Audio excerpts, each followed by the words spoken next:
दोस्तों स्वागत है अधिकारी जीएस में। तो इसमें हम लोग देख लेते हैं ROARO 2016 का जो PYQ देखते हैं, इसका प्रीवियस ईयर क्वेश्चन पेपर देख लेते हैं। 2016 में क्या क्या क्वेश्चन पूछा गया था उसको देख लेते हैं। वैसे ये परीक्षा जो है निरस्त हो गई थी, जैसे अभी 2023 वाली हो गई है, उसी तरीके से ये भी निरस्त हो गई थी। ठीक है, मगर फिर भी जो क्वेश्चन आए हुए हैं उसको रिपीट कर देता है, तो उसको हम लोग देख लेते हैं बढ़िया से।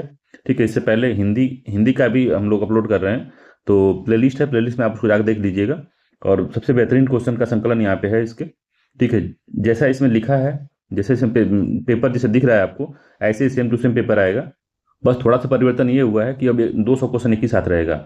दूसरी बात ये है कि थोड़ा सा कथन और कारण वाला जो क्वेश्चन है उसको पिछली वर्ष 2023 में आपने देखा होगा, उसको बढ़ाया था।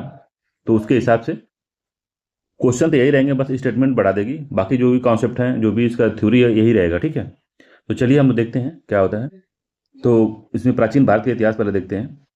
ठीक, तो पहला क्वेश्चन कह रहा है निम्नलिखित सभ्यताओं का उत्तर से दक्षिण का क्रम हमको बताना है।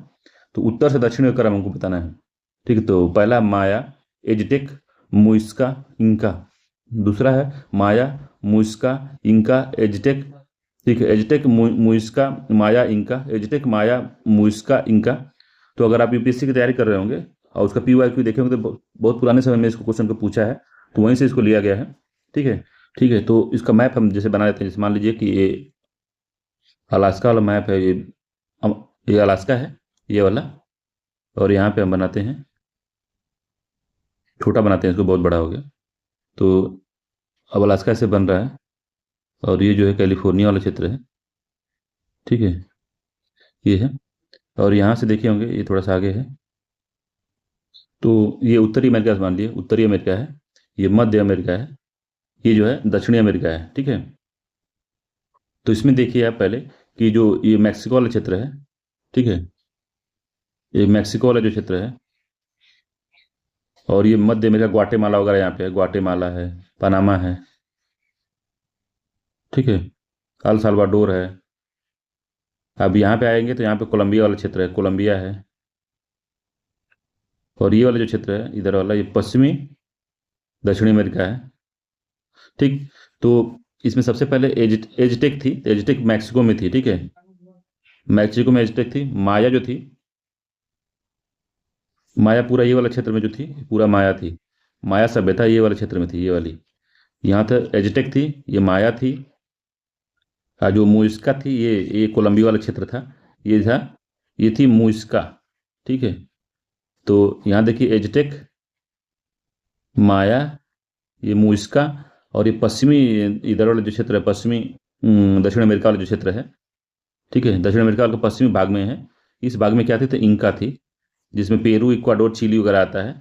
ठीक है, पेरू, इक्वाडोर, चिली, पश्चिमी अर्जेंटीना, ये सब जो क्षेत्र है, इसमें इंका थी।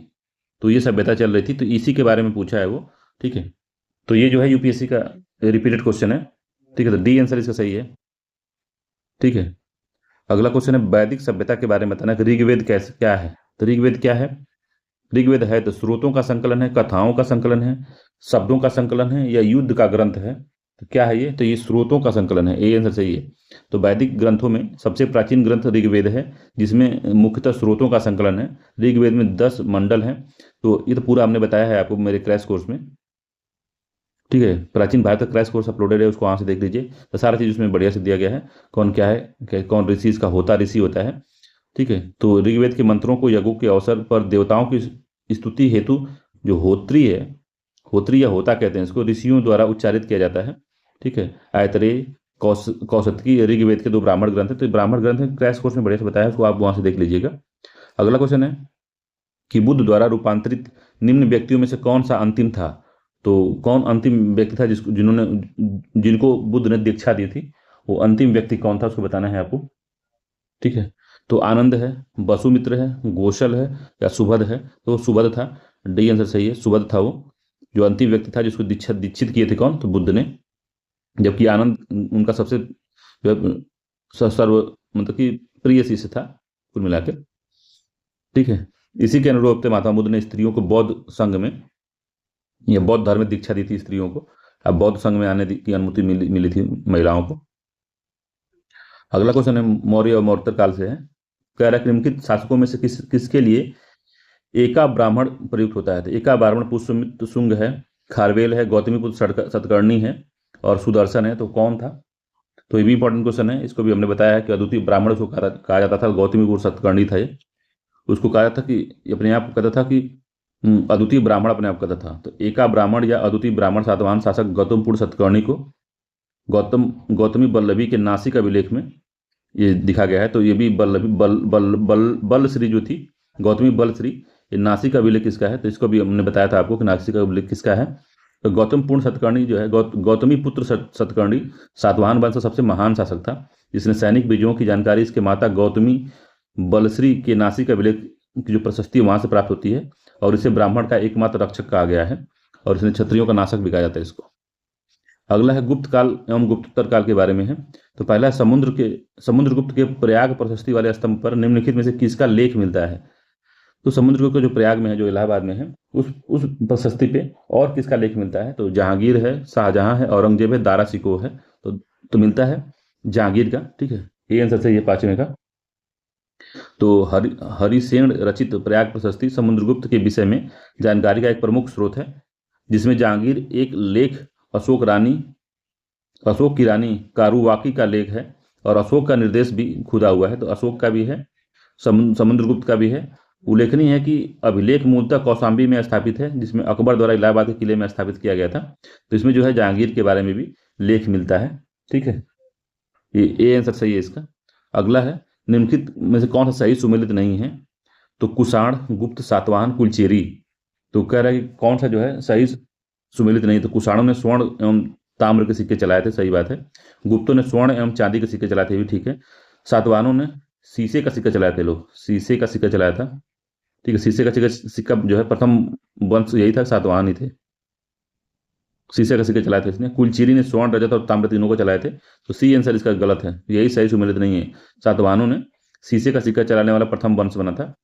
ठीक है, इस सिक्के को रोम में मंगाया जाता था, रोम से मंगाया जाता था। कुषाणों ने सर्वाधिक शुद्ध सिक्के चलाए थे, सर्वाधिक सोने के शुद्ध सिक्के कुषाणों ने ही चलाए थे। यद्यपि भारत में सर्वप्रथम हिंद यवनों शासक ने सर्वप्रथम सिक्का चलाया था स्वर्ण का। पूछेगा सबसे पहले स्वर्ण का सिक्का किसने चलाया था? सबसे पहले स्वर्ण सिक्का किसने चलाया था? तो हिंद यवन, जिसको यवन कहते हैं, यवन शासकों ने चलाया था सबसे पहले। सबसे अधिक शुद्ध सिक्का किसने चलाया है? तो कुषाणों ने चलाया है। ठीक है, याद रखिएगा, इंपॉर्टेंट है ये। अगला है 7वें नंबर का, निम्नलिखित में से किसका शिखर द्रविड़ शैली में बना है। तो किसका शिखर जो है वो द्रविड़ शैली में बना, शिखर पूछ रहा है। तो ऑप्शन दिया है कि आगरा, क्या देखें ऑप्शन ये है ना, भीतरगांव मंदिर, ग्वालियर का तेली मंदिर, कंदरिया महादेव मंदिर और औसिया मंदिर। तो ग्वालियर का जो तेली मंदिर है, इसका जो शिखर है वो द्रविड़ शैली में बना है। ठीक है, तो तेली मंदिर तो क्या होता है, तो जो द्रविड़ शैली में क्या होता है, तो उसमें जो है पिरामिड की तरह बनाया जाता था, उसको पिरामिड की बनाया जाता है, उसमें मूर्ति बनाई जाती है। ठीक है, उससे मूर्तियां भी नक्काशी की जाती है। तो अगर आप कभी प्रयागराज में रहते होंगे, तो अगर आप संगम आएंगे तो वहाँ पे बना हुआ है एक, उसको नौलखा मंदिर कहते हैं, नौलखा मंदिर। तो उसको जब आप देखेंगे तो उसकी भव्यता से पता चलेगा कि वो जो है पूरा द्रविड़ शैली में मंदिर बना हुआ है। कभी आप संगम आएंगे देखिएगा, नौलखा मंदिर किसी से पूछ के देखिएगा, तो उसमें है वो द्रविड़ शैली का मंदिर है। और उस पर देखिएगा, उस मूर्तियाँ सब कुछ नक्काशी बढ़िया से की गई है, बहुत अच्छा लगता है वो। ठीक है, तो वही है। तो इसका है ग्वालियर का तेली मंदिर, इसका आंसर होगा। ठीक है, ये ग्वालियर का तेली मंदिर है, इसका बी आंसर सही है। अगला है मध्यकालीन इतिहास के बारे में, दिल्ली सल्तनत के बारे में बताना है। तो दिल्ली सल्तनत में मीडियोल इंडिया का आज या कल में वो अपलोड हो जाएगा, क्या कहते हैं, क्रैश कोर्स उसका। तो उससे आप देख लीजिएगा, ये सारा कुछ उसमें फंस जाएगा। ठीक है, 8वां है निम्नलिखित में से कौन सी इल्तुतमिश के राज्यकाल में सल्तनत की राजधानी थी। तो इल्तुतमिश के समय जो सल्तनत की राजधानी कहाँ थी, तो उसने लाहौर से राजधानी को दिल्ली में स्थानांतरित कर दिया था। ठीक है, तो आगरा थी, लाहौर थी, बदायूं थी, दिल्ली थी। तो जो वो था कुतुबुद्दीन ऐबक था, उसकी राजधानी लाहौर थी, कुतुबुद्दीन ऐबक। ठीक है, मगर उसने कहाँ किया, दिल्ली स्थानांतरित किया था। डी आंसर सही है। तो इल्तुतमिश के राज्यकाल में सल्तनत की राजधानी दिल्ली थी। ठीक है, तो कुतुबुद्दीन ऐबक सल्तनत की राजधानी लाहौर थी, किंतु उसके मृत्यु के पश्चात इल्तुतमिश ने 1210 में सल्तनत की राजधानी लाहौर से दिल्ली स्थानांतरित कर दिया। ठीक, अगला क्वेश्चन है, निम्नलिखित में से कौन राजा मोहम्मद गोरी द्वारा चंदावर के युद्ध में पराजित हुआ था। तो किस राजा को हराया था चंदावर के युद्ध में? मोहम्मद गोरी ने। तो पृथ्वीराज चौहान को, जयचंद को, कुमार पाल को या भीम द्वितीय को। तो किसको हराया था वो बताइए। चंदावर के युद्ध में कौन हारा था? तो चंदावर के युद्ध में जयचंद हारा था, बी आंसर सही है। 1194 में लड़ा गया था, मोहम्मद गोरी और ने चंदावर का युद्ध लड़ा था। ठीक है। गढ़वाल शासक जयचंद को पराजित किया गया। जयचंद गढ़वाल वंश का अंतिम शासक था जिसके दरबार में संस्कृत के महान विद्वान श्री हर्ष रहते थे। ठीक है। और नैस धचरित नामक ग्रंथ इन्होंने लिखा था। नैषध चरित इन्होंने लिखा था। तो श्री हर्ष रहते थे इनके दरबार में। किसके दरबार में? जयचंद के दरबार में। अगला है, निम्नलिखित में से किस परिवार ने सर्वप्रथम अकबर के साथ विवाह का संबंध स्थापित किया? तो इसके बारे में भी क्रैश कोर्स में बढ़िया से बताया गया है, उसको आप वहां से देख सकते हैं। तो निम्नलिखित में से किस परिवार को सर्वप्रथम अकबर के साथ वैवाहिक संबंध स्थापित किया? किसने किया था? तो कछवाहों ने किया था, सी आंसर सही है। तो आमेर के कछवाहा शासक द्वारा जो भारमल अथवा बिहारी मल नाम था राजपूत राजा, जिसने अकबर की अधीनता स्वेच्छा से स्वीकारी थी। और 1562 में अजमेर को मोइनुद्दीन चिश्ती की दरगाह पर अकबर की यात्रा के समय राजा भारमल ने अपनी पुत्री हरखाबाई से विवाह का प्रस्ताव रखा था, जिसमें अकबर स्वीकार कर लिए थे। ठीक है। तो हरखाबाई वहीं की थी। अगला क्वेश्चन है, क्रैश कोर्स में इसको भी कराया गया है, आप सब कुछ मिल जाएगा क्रैश कोर्स में आपको। ठीक है। तो सूची 1 को सूची 2 से मिलाना है। तो हॉकिंस कब आया था, टॉमस रो कब आया था, और मुनीची कब आया था, और रॉल्फ फिंच कब आया था, तो बताना है आपको। ठीक है। तो रॉल्फ फिंच जो अकबर के समय आया था, तो कब आएगा? तो 1585 से 1586 ईस्वी में। तो 3 हो जाएगा। तो ये दोनों 3 हो गया, इसी दोनों में इसको एक हो। जहांगीर के दरबार में हॉकिंस आया था। तो हॉकिंस जब आएगा, तो जब ये खत्म होंगे उसके बाद ही आएगा। तो 1608 में आया होगा, 1608 से 1611 के बीच आया होगा। तो ए का दूसरा हो जाएगा। तो ए का दूसरा किस में? तो इसका बी आंसर सही होगा। ठीक है। बी आंसर जो है सही होगा इसका। तो हॉकिंस जो आया था वो आया था 1608 से 1616। तो हॉकिंस का 1608 से 1616 में। टॉमस रो 1615 से 1619 के बीच। तो हॉकिंस और टॉमस रो दोनों ही जहांगीर के दरबार में आए थे। ठीक है। मुनीची और राल्फ फिल्च जो है, ये जो आया था अकबर के दरबार में 1653 में। कौन आ गया था? तो शाहजहां शायद आया था। ठीक है। शाहजहां के दरबार में मुनीची हुआ था। ठीक है। तो बस ये कालक्रम इसको याद रखना है, किसे कौन दरबार में आया था। तो मुनीची किसके दरबार में आया था, कमेंट करके बताइए आप। ठीक है। तो शाहजहां ही था, कमेंट करके बताइएगा आप क्या जानते हैं। निम्नलिखित में से किसने महाभारत का फारसी में अनुवाद किया था? तो महाभारत में फारसी में अनुवाद जो है अब्दुल कादिर बदायूनी, अबुल फजल, निजामुद्दीन अहमद, शेख मुबारक। तो ये किया था अब्दुल बदायून ने। ये आंसर सही है। रज्जनामा नाम से किया था, रज्जनामा। ठीक है। तो बदायून ने किया था। किसके निर्देशन में किया था? तो फैजी के निर्देशन में, फैजी के निर्देशन में किया गया था। ठीक है। इसके अलावा जो है कालिया दमन पंचतंत्र का भी फारसी में अनुवाद हुआ था। ठीक है। सब मैं क्रैश कोर्स में पूरा बढ़िया से उसको आपको बताया हूं मैं, क्या किस नाम से किसको किया गया था, कौन किया था। अगला, निम्नलिखित में से किसका मकबरा भारत के बाहर स्थित है? तो लाहौर में किसका है बताइए, या काबुल में किसका है? हुमायूं है, औरंगजेब है, जहांदार शाह है, और जहांगीर है। ठीक है। तो जहांगीर का है, डी से जहांगीर का लाहौर में है। ठीक है। अगला क्वेश्चन है, आधुनिक भारत का इतिहास है। तो असम में सर्वप्रथम चाय कंपनी की स्थापना कब की गई थी? तो इंपॉर्टेंट क्वेश्चन है, क्वेश्चन पूछता है।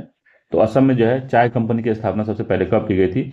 तो 1853 है, 1835 है, 1837 है, 1839 है, 1841 है। तो ये 1839 में की गई थी। इसका सी आंसर सही है, 1839 में की गई थी, याद रखिएगा। अगला क्वेश्चन है कि 1857 का विद्रोह और 19वीं शताब्दी का जन आंदोलन। इसमें जो है पहला क्वेश्चन है कि 1857 के विद्रोह के दौरान बहादुर शाह ने किसे शाह आलम बहादुर का खिताब दिया था? तो साहब ए आलम बहादुर का खिताब किसे मिला था? अजीमुल्ला को, बीर जिस कद्र को, बख्त खान को, या हसन खान को? तो किसको ये मिला गया था साहब ए आलम बहादुर का खिताब? तो बख्त खान को मिला था, सी आंसर सही है, बख्त खान। तो यह मुगल सेनानायक के रूप में 1857 के विद्रोह का अगुवाई की थी, या सेना नायक के रूप में इसने नेतृत्व किया था। तो उसको उन्होंने साहब ए आलम बहादुर का खिताब दिया था। किसने? तो शाह आलम द्वितीय ने। बहादुर शाह, जिसको शाह आलम द्वितीय भी कहते थे, बहादुर शाह उसका नाम था, बहादुर शाह ने दिया था, मान लीजिए। चलिए अगला क्वेश्चन है, सूची वन को सूची टू से मिलाना है। तो सूची वन है, सूची टू है। तो पौंडुचेरी है, गोवा है, ट्रान के बार है और मद्रास है। तो कौन कहाँ पे थे? तो अभी लास्ट में जो फ्रांसीसी थे अभी छोड़ के गए हैं हम, वहाँ पे सबसे लास्ट में गए पौंडुचेरी को छोड़ के फ्रांस वाले। तो दो हो गया। गोवा में कौन था? गोवा में पुर्तगीज थे, पुर्तगाली थे, तीन हो गया। ट्रान के बार में कौन था? ट्रान के बार में कौन था? तो यहाँ पर डेनिस रहते थे, डेनिस थे, डेनिसों की बस्ती थी। अब मद्रास में कौन था? तो डच रहते थे। तो 2 3 4 1, 2 3 4 1, इसका ए आंसर सही है। ठीक है, याद रखिएगा, इंपॉर्टेंट है ये। अगला है कथन और कारण वाला क्वेश्चन। कह रहा है, कथन है कि जवाहरलाल नेहरू ने दूसरे गोलमेज सम्मेलन 1932 में इंडिया राष्ट्रीय कांग्रेस का प्रतिनिधित्व किया था।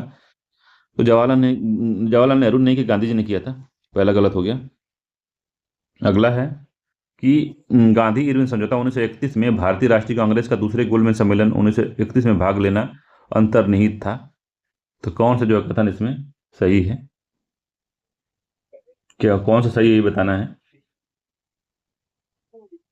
तो दूसरा सही है, पहला तो गलत है। तो केवल डी सही है इसका, कि ए गलत है, आर सत्य है। ठीक है, ए गलत है, आर सत्य है। तो उसकी व्याख्या अगर आप पढ़ना चाहेंगे तो पूरी व्याख्या आप यहाँ से पढ़ सकते हैं। ठीक है, व्याख्या पढ़ लीजिए, इंपॉर्टेंट है, पढ़ लीजिएगा रोक के। अगला सूची वन को सूची टू से मिलाना है। तो क्रांतिकारियों के नाम है और स्थान है। तो नाना साहब है, नवाब हामिद अली खान है, मौलवी अहमद उल्लाह है, मनी राम दीवान है। तो कौन कहाँ से? तो नाना साहब को सब लोग जानते हैं, कानपुर थे। नवाब हामिद अली खान दिल्ली के थे। ठीक है, एक हो गया। और मौलवी अहमद उल्लाह जो थे, तो ये लखनऊ से थे। लखनऊ से दो लोग थे, तो ये भी एक ये भी थे, तीन हो गया। और मनी राम दीवान जो थे असम से थे, चार हो गया। तो 2 1 3 4, 2 1 3 4, डी आंसर सही, 2 1 3 4 इसका। ठीक है, तो मौलवी अहमदुल्लाह खां उत्तर प्रदेश के महत्वपूर्ण क्रांतिकारी थे, जिन्होंने लखनऊ एवं फैजाबाद दोनों स्थलों से क्रांतिकारियों का नेतृत्व किया था। ब्रिटिश सरकार ने इनको पकड़ने के लिए 50,000 रुपये का इनाम की घोषणा की थी, जिसमें जगन्नाथ सिंह एक था, उसने विश्वासघात करके इन्हें मार डाला था। और मौलवी अहमदुल्लाह शाह को 1857 के विद्रोह का लाइट हाउस कहा जाता था। कभी ये पूछ देगा 1857 का लाइट हाउस कौन था, तो मौलवी अहमद उल्लाह शाह थे। ठीक है, अगला निम्नलिखित कथनों पर विचार करना है। तो 1853 में जन्मे ये पश्चिम भारत के पारसी थे। ये Indian inspector voice of India के संपादक थे। ये एक समाज सुधारक और सम्मति आयु अधिनियम 1991 के पक्ष में प्रमुख संघर्षकर्ता थे। उपयुक्त में से किसके बारे में बात ये हो रही है? दादा भाई नौरोजी, B.M. मालाबारी, B.P. बाड़िया और नौरोजी फरदौन जी। तो किसके बारे में बात हो रही है? तो ये B.M. मालाबारी के बारे में बात हो रही है। बी आंसर सही है, बहुत इंपॉर्टेंट है ये, इसे यूपीएससी में क्वेश्चन पूछता है, अच्छा क्वेश्चन है, बी आंसर सत्य है इसका। तो क्वेश्चन का लेवल थोड़ा बढ़ा है इसमें। तो सम्मति जो अधिनियम था इसके बारे में पूछता है। ठीक है, तो आयु सम्मति अधिनियम 1921 में 1991 के प्रबल पक्षधर थे इन्होंने। इस अधिनियम द्वारा लड़कियों के विवाह की न्यूनतम उम्र 12 वर्ष कर दी गई और बाल गंगाधर तिलक ने इस अधिनियम का विरोध किया। और बेहराम जी मीरानाज मालाबारी का जन्म 1853 में हुआ था। देखिए, तो इसमें ये विरोध बाल गंगाधर विरोध कर रहे थे। क्यों विरोध कर रहे थे? विरोध करने का इनका कारण ये था कि ये उम्र का विरोध नहीं कर रहे थे कि 12 वर्ष कर दिया, ये था कि ये लोग अब धर्म में भी हस्तक्षेप कर रहे हैं हमारे, इस मामले में कर रहे थे। ठीक है, बाकी 12 वर्ष अगर विवाह की न्यूनतम उम्र अगर 12 वर्ष तय किया है, तो इससे पहले कि 8 वर्ष 9 वर्ष में भी शादी हो जाती रही होगी, तो ये एक बड़ा मुद्दा है। तो ये तो ठीक ही कदम था, मगर उस समय के जो लोग थे थोड़ा उनको लगा कि हमारे धर्म में हस्तक्षेप कर रहा है, इस वजह से वो लोग थोड़ा सजग रहते थे, तो इन्होंने विरोध किया था इसका। ठीक है, तो इनका याद रखिएगा, इंडियन इंस्पेक्टेटर, अच्छा इंस्पेक्टर नहीं है, स्पेक्टेटर है, स्पेक्टेटर, इंडियन इंस्पेक्टेटर तथा वॉइस ऑफ इंडिया नामक पत्रों का संपादन इन्होंने किया था। किसने किया था? तो B.M. मालाबारी ने किया था, याद रखिएगा। तो इंडियन इंस्पेक्टेटर का विलय है वॉइस ऑफ इंडिया में कर दिया इन्होंने, और इसका संपादन वर्ष 1883 में मालाबारी ने दादा बनरोजी एवं विलियम बेडरबन के साथ मिलकर किया था। ठीक है, अगला है कि अगस्त 1925 में सेंट्रल लेजिस्लेटिव असेंबली का अध्यक्ष किस निम्नलिखित में से कौन था? तो सेंट्रल लेजिस्लेटिव असेंबली का अध्यक्ष कौन था? C.R. दास थे, मोतीलाल नेहरू थे, M.R. जयकर थे, विट्ठल भाई पटेल थे। तो कौन था उस समय, बताइए, ये बढ़िया क्वेश्चन है। तो विट्ठल भाई पटेल थे, डी आंसर सही है, विट्ठल भाई पटेल थे उस समय। ठीक है। तो अगस्त 1925 में सेंट्रल लेजिस्लेटिव असेंबली के अध्यक्ष सरदार वल्लभ भाई पटेल के बड़े भाई विठल भाई पटेल हैं। उल्लेखनीय है कि विठल भाई पटेल 1919 में रॉलेट सत्याग्रह, 1920 में असहयोग आंदोलन की महत्वपूर्ण भूमिका का निर्वहन किया था। 1919 में इन्होंने कांग्रेस की ओर से इंग्लैंड में संयुक्त सुधार समिति के समक्ष दस्तावेज प्रस्तुत करते हुए इंग्लैंड भेजा गया था इनको। और विठल भाई पटेल स्वराज पार्टी के सह संस्थापक थे। ठीक है, जो वर्ष 1923 में केंद्रीय विधानसभा में सदस्य के रूप में चुने गए थे। ठीक है, और 1925 में इनको सभा का अध्यक्ष चुन लिया गया था। ठीक है, तो ये पूरा मामला था। अगला है 21वां, निम्नलिखित संस्थाओं पर विचार करना है। तो बंग Bhasha Prakashika Sabha, land holder society, Bengal British India society और इंडियन लीग। तो इनके कालानुक्रम से बताना है कि कौन सबसे पहले इसकी स्टेब्लिशमेंट हुई थी, डेट के हिसाब से बताना है। ये भी इंपॉर्टेंट क्वेश्चन है, इसका क्वेश्चन पूछता है और सिंगल क्वेश्चन भी पूछ लेता है इसमें कि बंगाल प्रकाशिका सभा की स्थापना कब हुई थी या किसने की थी, इस तरह से पूछ लेता है। ठीक है, तो बंगाल प्रकाशिका सभा की स्थापना 1836 में हुई थी। ठीक है, लैंड ऑर्डर सोसाइटी की स्थापना कब हुई थी? लैंड ऑर्डर सोसाइटी की स्थापना ये 1836 है। लैंड ऑर्डर सोसाइटी की स्थापना हुई थी 1838 में। बंगाल ब्रिटिश इंडियन सोसाइटी की स्थापना 1843 में और इंडियन लीग की स्थापना हुई थी 1875 में। ठीक है, तो 36, 38, 43, 75, 1, 2, 3, 4 इस सही क्रम में दिया भी गया है। तो थोड़ा जब टफ क्वेश्चन पूछता है उत्तर डेट वाला तो सहूलियत दे देता है ऑप्शन में, तो ऑप्शन में सहूलियत थी। ठीक है, तो ए आंसर सही है। अगला क्वेश्चन, निम्नलिखित में से कौन सा सुमेलित नहीं है बताना है। तो बी डी सावरकर हैं, the India war of independence, R C Majumdar हैं, द सिपाही इम्यूनिटी एंड रिवोल्ट ऑफ 1857 इन्होंने लिखा था। तो पहला ठीक है कि the Indian war of independence B D Savarkar ने लिखी थी। आर सी मजूमदार की जो बुक है द सिपाही mutiny and revolt of India, revolt of 1857, ये भी ठीक लिखे हैं। अगला है राधा कमल मुखर्जी कह रहा है कि अवध इन रिवोल्ट लिखे हैं। तो अवध इन रिवोल्ट जो लेखक थे वो रुद्रांशु मुखर्जी थे। तो सी वाला गलत है, सी आंसर सही है। बाकी द इंडियन म्यूटनी जो है एस बी चौधरी लिखे थे, ये भी ठीक है। तो एस बी चौधरी को याद रखिएगा, पूछेगा।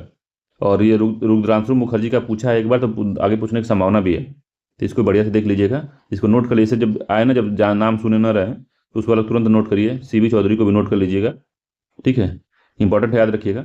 अगला क्वेश्चन है कि ब्रिटिश भारत में निम्नलिखित प्रांतों पर विचार कीजिए और उन प्रांतों को बचाने जो 1937 में भारतीय राष्ट्रीय कांग्रेस का मंत्रिमंडल, जहां मंत्रिमंडल नहीं बना था कांग्रेस का, तो 1937 में जो चुना हुआ था 1935 के आधार पे, तो भारतीय राष्ट्रीय कांग्रेस का जो मंत्रिमंडल वहां न बन पाया था, तो वो कौन कौन सा जगह है? तो मध्य प्रांत है, उड़ीसा है, पश्चिम बंगाल है, बंगाल है या पंजाब है। तो कहाँ पे नहीं बन पाया था? तो पंजाब में नहीं बना था। ठीक है, मध्य प्रांत में तो बना था, उड़ीसा में बना था, बंगाल में नहीं बना था। तो 3, 4 था। ठीक है, तो बी आंसर सही है। 3, 4 में नहीं बना था, बाकी हर जगह बन गया था। तो जो प्रांतीय विधानमंडल के जो चुनाव थे उसमें राष्ट्रीय कांग्रेस ने 6 प्रांतों मद्रास, बंबई, मध्य प्रांत, उड़ीसा, बिहार संयुक्त प्रांत में स्थापित हुआ था। मगर पश्चिमोत्तरी प्रांत जिसमें असम में कांग्रेस ने अन्य सहयोगियों के साथ मिलकर मंत्रिमंडल का गठन किया था। केवल बंगाल, पंजाब और सिंध में कांग्रेस की सरकार नहीं बन पाई थी। पंजाब में मुस्लिम लीग व यूनियनिस्ट पार्टी, जबकि बंगाल में कृषक प्रजा पार्टी व मुस्लिम लीग की संयुक्त सरकार बनी थी। ठीक है, तो ये पूरा मामला है। 3, 4 इसमें मामला गड़बड़ है, बाकी जगह था। अगला है मानसून, वन, मिट्टी और सिंचाई योजनाओं के हिसाब से क्वेश्चन पूछा गया है। तो अगला क्वेश्चन पूछ रहा है कि भारतीय वन सर्वेक्षण की रिपोर्ट के अनुसार भारत के निम्नलिखित में से किस राज्य में भौगोलिक क्षेत्र का सर्वाधिक परसेंटेज वन क्षेत्र है? तो भौगोलिक क्षेत्र का परसेंटेज पूछा था, हम आपको बताया था परसेंटेज में मिजोरम आता है। ठीक है, सर्वाधिक परसेंटेज में मिजोरम आता है। ठीक है, सी आंसर इसका सही है। अगर सर्वाधिक क्षेत्र पूछे या क्षेत्रफल पूछे, परसेंटेज में नहीं पूछे, क्षेत्रफल पूछेगा, तो एमपी आएगा, मध्य प्रदेश। ठीक है, तो 2023 का अब आ गया, 2023 का आ गया, 2023 में भी। ठीक है, तो मिजोरम में लगभग 85.5% के आसपास है 2023 के आंकड़ों के अनुसार। ठीक है, तो याद रखिएगा मिजोरम है इसका नंबर 1 पे। अगला है, अपनी पुस्तक इंट्रोड्यूसिंग कल्चरल ज्योग्राफी में जेई स्पेंसर एवं W.L. टॉमस ने विश्व को कितने सांस्कृतिक प्रदेश में बांटा है? तो सांस्कृतिक विश्व में विभाजन किया है। तो कितने विभाजन किया? 9 है, 10 है, 11 है या 12 है? कितने प्रदेश में विभक्त किया है? तो 11 में विभक्त किया है, सी आंसर सही है। 11 में विभक्त किया है, इंपॉर्टेंट है, याद रखिएगा इसको। ठीक है, 11 सांस्कृतिक क्षेत्रों में पूरे विश्व को विभाजित किया गया है। ठीक है, अगला है कि पर्यावरण मंत्रालय द्वारा जारी किए गए इंडियन स्टेट फॉरेस्ट रिपोर्ट 2015 के अनुसार भारत के पूरे भौगोलिक क्षेत्र का कितना परसेंटेज वन और वनों और पेड़ों से आच्छादित है? तो कितना परसेंटेज इसको बताना है आपको। तो उस समय जो था 2024 कुछ था, 14.16 था सी वाला, मगर 2023 के अनुसार हम लोग बता देते हैं आपको, ये जो हो गया 25.17% हो गया। ठीक है, 25.17% हो गया है। ये इंपॉर्टेंट है, याद रखिएगा, 25.17%। इसमें वन और वृक्ष दोनों का आवरण शामिल है। केवल वन आवर्धन पूछेगा, वन का पूछेगा सिर्फ, तो वन 21.76 है और पेड़ वृक्ष का 3.14। तो कुल मिला के कहने का मतलब ये है कि जो है फॉरेस्ट रिपोर्ट से क्वेश्चन पूछता है, 2 क्वेश्चन पूछ ले सामने सामने ही, तो 23 वाली भी इंपॉर्टेंट है, उससे भी क्वेश्चन पूछ सकता है, याद रखिएगा। अगला, निम्नलिखित में से कौन सी फसल सुमेलित नहीं है? तो कौन सी फसल सुमेलित नहीं, तो प्रजाति का नाम है और फसल है, तो इस तरह से पूछता है। नाम भी देखिए, धान का गोविंद है, गेहूं का शुष्क सम्राट है, अरहर का पारस है, मटर का प्रकाश है। तो जो क्या है इसमें जो सही नहीं है बताना है कि कौन सा सही नहीं है। तो गेहूं का जो है शुष्क सम्राट नहीं है। ठीक है, तो शुष्क सम्राट जो है ये धान का है, गेहूं का नहीं है, तो बी वाला इसका गड़बड़ है। बाकी अरहर का पारस होता है, प्रकाश मटर का है। तो इसकी प्रजाति के नाम है, तो गोविंद और शुष्क जो सम्राट है धान की प्रजाति है, जबकि पारस अरहर और प्रकाश जो है मटर की प्रजाति है। पारस, जबकि पारस अरहर की और प्रकाश है मटर की प्रजाति। ठीक है, अगला है कि निम्नलिखित में से किस जिले में मार मृदा पाई जाती है?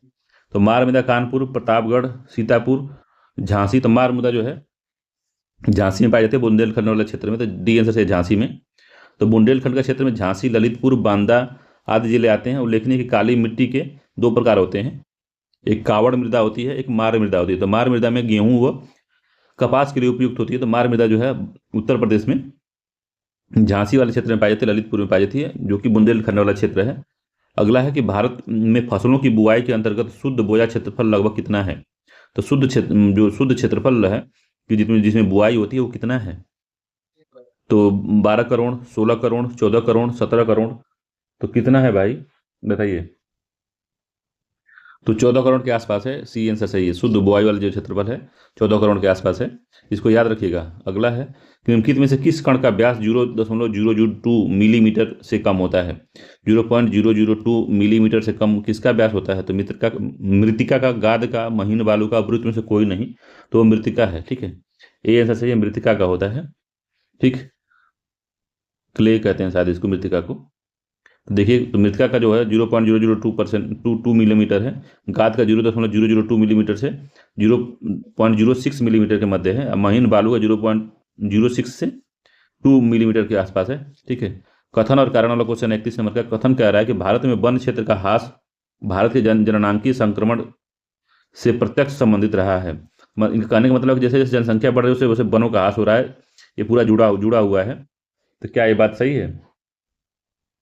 अगला इसमें जो लिखा है कि वन क्षेत्र एवं जनसंख्या वृद्धि में प्रायः नकारात्मक संबंध है। तो वन क्षेत्र एवं जनसंख्या में प्रायः नकारात्मक संबंध है, जनसंख्या वृद्धि में। हाँ, तो दोनों ही कथन सत्य हैं, उसकी व्याख्या भी कर रहा है, ए आंसर से सही है। ठीक है, तो वन क्षेत्र जो है जनसंख्या वृद्धि में प्रायः नकारात्मक संबंध होता है, और भारत में वन क्षेत्र का ह्रास भारत में जननांकीय संक्रमण के प्रत्यक्ष से संबंधित रहा है। तो जो दोनों कथन सही है इसमें, तो वही दोहरा दिया है, कुछ एक्सप्लेन नहीं किया है। अगला क्वेश्चन है 32 नंबर का, राष्ट्रीय वन नीति जो 1952 के अनुसार निम्नलिखित में से कौन सा वन संवर्ग नहीं है? तो कौन सा वन संवर्ग नहीं है? तो राष्ट्रीय वन, राष्ट्रीय उद्यान, संरक्षित वन या ग्राम वन। तो 1952 में नेशनल राष्ट्रीय पार्क का कोई मामला ही नहीं था। ठीक है, राष्ट्रीय पार्क बाद में बने हैं, तो नेशनल पार्क, तो ये बी वाला आंसर सही है इसका, राष्ट्रीय उद्यान। तो 1952 में राष्ट्रीय वन नीति के अनुसार वनों को 4 रूप में वर्गीकृत किया गया था, एक संरक्षित वन, एक राष्ट्रीय वन, एक ग्राम वन, एक वृक्ष भूमि। इसमें राष्ट्रीय उद्यान वन का संवर्ग नहीं था। ठीक है, तो बी आंसर सही है। अगला है, कोयला मंत्रालय की रिपोर्ट के अनुसार 1/4/2014 को निम्नलिखित में से राज्यों में कोयला भंडार जो है बताना है, और वही क्रम में। तो कोयला भंडार 2022 के आंकड़ों के अनुसार हम लोग देख लेते हैं। तो झारखंड में 86,217 मीट्रिक टन है। 84 किसमें है? उड़ीसा में है। ये भंडार की बात हो रही है। ठीक है, भंडार के बारे में पूछा है, ये उत्पादन नहीं पूछ रहा है। छत्तीसगढ़ में 73 है, 39 पश्चिम बंगाल में, मध्य प्रदेश में इतना है। तो कौन सा गड़बड़ है इसमें? तो पूछ रहे कौन सा सही है, तो अब ये झारखंड सबसे पहले है, फिर उड़ीसा आएगा। तो झारखंड, उड़ीसा, फिर छत्तीसगढ़ है, फिर मध्य प्रदेश आ रहा है। ठीक है, तो डी वाला जो है वर्तमान आंकड़े के हिसाब से सही है। ठीक है, मगर उसके आंकड़े के हिसाब से सही नहीं था, तो उनके हिसाब से भी सही है, मगर ठीक है। तो डी वाला से भंडारण में ज़्यादा चेंज नहीं, कहीं अगर खोज हो गई तब भंडार बदल सकता है, नहीं तो भंडार तो लगभग सेम ही रहता है। तो झारखंड में सबसे अधिक है, फिर उसका उड़ीसा में है, उसके बाद फिर छत्तीसगढ़ में, पश्चिम बंगाल है, मध्य प्रदेश। इसको याद रखिएगा, फिर से पूछ सकता है। झारखंड है, उड़ीसा है, छत्तीसगढ़ है, पश्चिम बंगाल, मध्य प्रदेश। झारखंड, उड़ीसा, छत्तीसगढ़, पश्चिम बंगाल, मध्य प्रदेश। इसको याद रखिए। अगला कथन और कारण वाला क्वेश्चन है। कथन कह रहा है कि प्राकृतिक संसाधन वे होते हैं जो किसी क्षेत्र में स्थित हैं तथा भविष्य में भी प्रयोग में लाए जा सकते हैं। तो पहला ठीक है। दूसरा है कि किसी वास्तविक प्राकृतिक संसाधन का विकास प्रौद्योगिकी एवं उत्पादन लागत पर निर्भर होता है। तो किसी भी वास्तविक प्राकृतिक संसाधन का जो विकास होता है वो क्या इस पे निर्भर होता है? दूसरा वाला कुछ मामला सही नहीं लग रहा है। किसी वास्तविक प्राकृतिक संसाधन का विकास, तो वास्तविक जो प्राकृतिक संसाधन के विकास अंदर होता है, इसमें हम लोग नहीं कुछ कर सकते हैं। ये अरबों करोड़ों सालों में जो है प्राकृतिक संसाधन डेवलपमेंट होता है उसका, मगर इसमें हम लोग क्या कर सकते हैं? हम लोग कुछ नहीं, प्रौद्योगिकी बढ़ा के भी हम उत्पादन थोड़ी नहीं कर सकते हैं। कोयले को बढ़ा सकते हैं उसका। किसी भी वास्तविक प्राकृतिक संसाधन का विकास जो है प्रौद्योगिकी और उत्पादन लागत पर निर्भर नहीं करता भाई। तो उत्पादन लागत पर कैसे निर्भर कर देगा? ये इसका जो विकास होगा वो अपने मन से होगा, अपने हिसाब से होगा, पहले से ही हुआ है, गोंडवाना समय से कोयला कोयला बना हुआ है। तो हम लोग के हिसाब से नहीं होगा। अब इसमें दिया है कि दोनों ही कथन सही है, तो दूसरा वाला कैसे सही हो जाएगा? दूसरा वाला सही नहीं है, पहला ठीक है इसका, दूसरा वाला गलत है। ये सही है, दूसरा वाला गलत है मेरे हिसाब से। तो ये आप बताइएगा इसको। आयोग ने इस क्वेश्चन को ही हटा दिया था, क्वेश्चन को बाहर कर दिया था आयोग ने, क्वेश्चन को विलोपित कर दिया, इसको हटा दिया था। ठीक है। अगला है ऊर्जा उत्पादन के निम्नलिखित साधनों पर विचार करना है। तो जल है, ना प्राकृतिक गैस है, नाभिकीय है, डीजल है।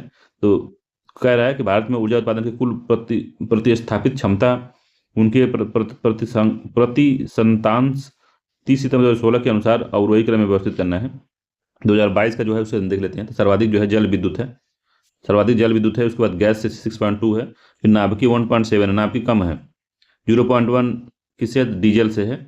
जबकि कुल जीवाश्म ईंधन का योग जो है विद्युत में 58.5% का है, नवकरणीय का 39% है। अब ये जो है लगभग 42-43% हो गया है नवकरणीय का पूरे ऊर्जा में। ठीक है, तो याद रखिएगा इसको। तो सबसे अधिक जल विद्युत है, फिर गैस है, फिर नाभिकीय है। तो अब नाभिकीय अगर वायु रहेगा ना, पवन ऊर्जा रहेगी, तो पवन ऊर्जा नाभिकीय से ज़्यादा है, पवन ऊर्जा बहुत ज़्यादा हो गई है इसमें भारत में। ठीक। तो अभी इसका जब साइंस टेक्नोलॉजी का जब करवाया जाएगा क्रैश कोर्स, तो उसमें सब इसको बता देंगे। ठीक है। अगला है निम्नलिखित में से कौन जैविक संसाधन नहीं है? तो कौन सा जैविक संसाधन नहीं है? तो शुद्ध जल है, कोयला है, पेट्रोलियम है और मछली है। तो जैविक संसाधन कोयला भी है, मछली भी है, पेट्रोलियम भी है। शुद्ध जल जैविक संसाधन नहीं है, ये आंसर सही है। ठीक है, याद रखिएगा। पढ़ना होगा व्याख्या तो पढ़ लीजिएगा, पानी नहीं है। अगला क्वेश्चन है, अब 37 नंबर क्वेश्चन कह रहा है कि स्ट्रेट लाइट होता है तो क्या होता है? समताप मंडल का सबसे ऊपरी बैंड नहीं, समताप मंडल का सबसे निचला बैंड नहीं, अधिक ऊंचाई पर समताप मंडल में स्थापित वायु पोत। तो सी आंसर सही है इसका। अधिक ऊंचाई पर समताप मंडल में स्थापित जो वायु पोत होता है उसको स्ट्रेट लाइट कहते हैं। ठीक है, जो संचार सिग्नलों को प्रसारित करने हेतु एक अस्थायी प्लेटफॉर्म के रूप में कार्य करता है। तो इसका सी आंसर सही है। अगला है जलमंडल के बारे में पूछ रहा है। तो नीली या ब्लू नाइल, नीली नील ब्लू नाइल नदी निम्नलिखित में से किस झील से निकलती है? तो विक्टोरिया है, ताना है, एडवर्ड झील है, एल्बर्ट झील है।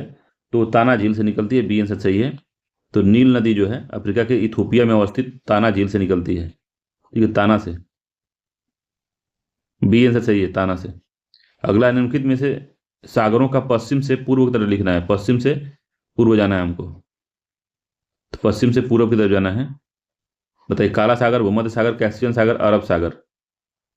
तो हमको पश्चिम से पूर्व जाना है। ठीक है, तो पूर्व में सबसे क्या आएगा? सबसे पूर्व में अरब सागर आएगा। ठीक है, तो जहाँ अरब, ये तो गलत हो गया। सबसे पूर्व में अरब सागर होगा, फिर से उसके ऊपर जाएंगे तो कैस्पियन होगा, काला होगा, फिर भूमध्य सागर होगा। ठीक है, सी आंसर इसका सही होगा। ठीक, आप उसको देख सकते हैं। मैप में।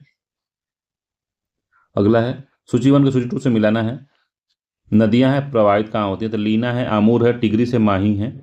तो माही नदी कहाँ गिरती है, तो माही नदी दिया है अरब सागर, तो ठीक है मान लेते हैं, मगर माही नदी तो बालू में ही विलुप्त हो जाती है।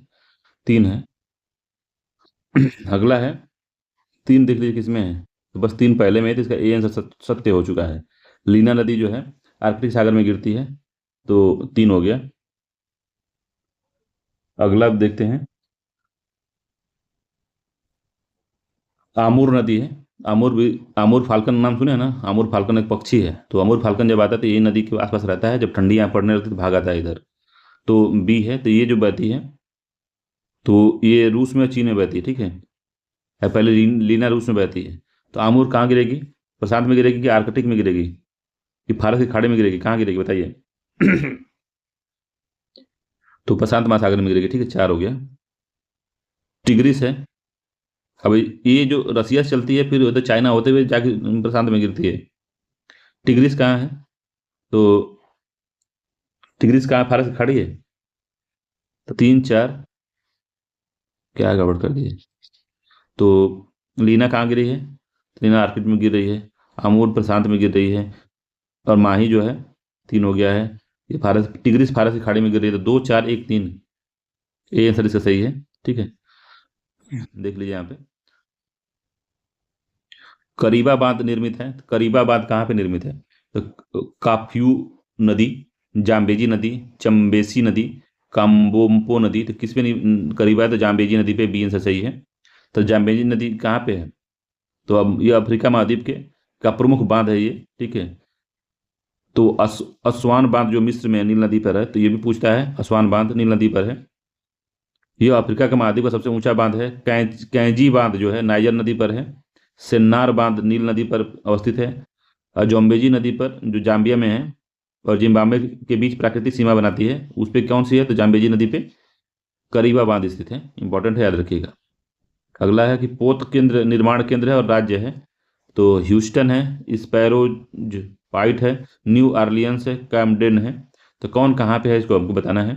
सही सुमेलित नहीं है, यही बता देना हमको कि सही सुमेलित नहीं है ये, तो कौन सा जो सही सुमेलित नहीं है। तो ह्यूस्टन जो है ये टेक्सास में है, पहला ठीक है। स्पैरोज पाइट जो है मैरीलैंड में है, भी ठीक है। न्यू ऑरलियंस जो है लुइजियाना में है, ये भी ठीक है। कैमडेन जो है फ्लोरिडा दिया है, तो ये फ्लोरिडा नहीं है, ठीक है, डी वाला इसका गड़बड़ है। कैमडेन जो है फ्लोरिडा में नहीं है, न्यू जर्सी में, न्यू जर्सी, डी वाला गड़बड़ है। अगला क्वेश्चन है कि जनसंख्या और नगरीकरण से है, तो बताना है कि जनसंख्या वृद्धि के स्वरूप को एक दीर्घ कालावधि में घटित क्रम परिवर्तन को क्या कहते हैं। तो जनसंख्या वृद्धि के स्वरूप को एक दीर्घकालिक में घटित क्रमिक परिवर्तन को क्या कहते हैं, जननांकी संक्रमण, जननांकी विस्फोट, जननांकी गत्यात्मकता, जननांकीय रूपांतरण। तो कहते क्या है भाई इसको, बताइए क्या कहते हैं। तो जनसंख्या वृद्धि के स्वरूप को एक दीर्घ कालावधि में घटित क्रमिक प्रक्रिया को जननांकीय संक्रमण कहते हैं, ये आंसर सही है, ठीक है।